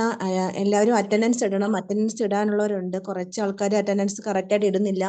അപ്പോൾ എല്ലാവരും അറ്റൻഡൻസ് കറക്റ്റ് ആയിട്ട് ഇടണം. അതുപോലെ തന്നെ ക്വിസിന്റെ ലിങ്ക് ഗ്രൂപ്പിൽ പോസ്റ്റ് ചെയ്തിട്ടുണ്ട്. ക്വിസ് നിങ്ങൾ ചാപ്റ്റർ കഴിയുന്നതനുസരിച്ച് അതും ചെയ്യണം. ഹരേ കൃഷ്ണ. ഹരേ കൃഷ്ണ. എല്ലാവരും ക്ലാസ്സിൽ അറ്റൻഡൻസും പിന്നെ അതുപോലെ തന്നെ കയറാൻ എല്ലാവരും ടൈമിൽ കയറാൻ ശ്രമിക്കുക. പിന്നെ ഞാൻ കഴിഞ്ഞ ക്ലാസ്സിൽ പറഞ്ഞ പോലെ തന്നെ എല്ലാവരും ഭഗവാനോട് പ്രാർത്ഥിക്കണം. നമുക്കിത് മനസ്സിലാവണമെങ്കിലും ഭഗവാന്റെ ഒരു കരുണ വേണം. നമ്മൾ പറഞ്ഞില്ലേ, സാധാരണ ഒരു ബുക്ക് വായിക്കണ പോലെ നമ്മൾ ഇത് വായിച്ചു പോയി കഴിഞ്ഞാൽ നമ്മളിപ്പോ ഈ ശ്ലോകത്തിൽ പഠിച്ച പോലെ ലാസ്റ്റ് ശ്ലോകത്തിൽ പറഞ്ഞില്ല, ആത്മാവിനെ പറ്റി പറഞ്ഞില്ലേ, ഒന്നും തോന്നില്ല, അത് കേട്ടു ഓക്കെ, അതേ സൈഡിൽ കൂടെ നമ്മൾ ഒരു ചെവി കൂടെ കേട്ട് അടുത്ത ചെവി കൂടെ വിടുന്ന പോലെ മാറും. അപ്പൊ നമ്മൾ ഭഗവാന്റെ കരുണയ്ക്ക് വേണ്ടി എപ്പോഴും നമ്മൾ പ്രാർത്ഥിക്കണം. അപ്പൊ നാമജപം അങ്ങനത്തെ തന്നെ പ്രാർത്ഥനകൾ ഉണ്ടായാലോ നമുക്ക് ഭഗവതിയുടെ ഓരോ എസെൻസും നമുക്ക് കറക്റ്റായിട്ട് മനസ്സിലാവുള്ളൂ.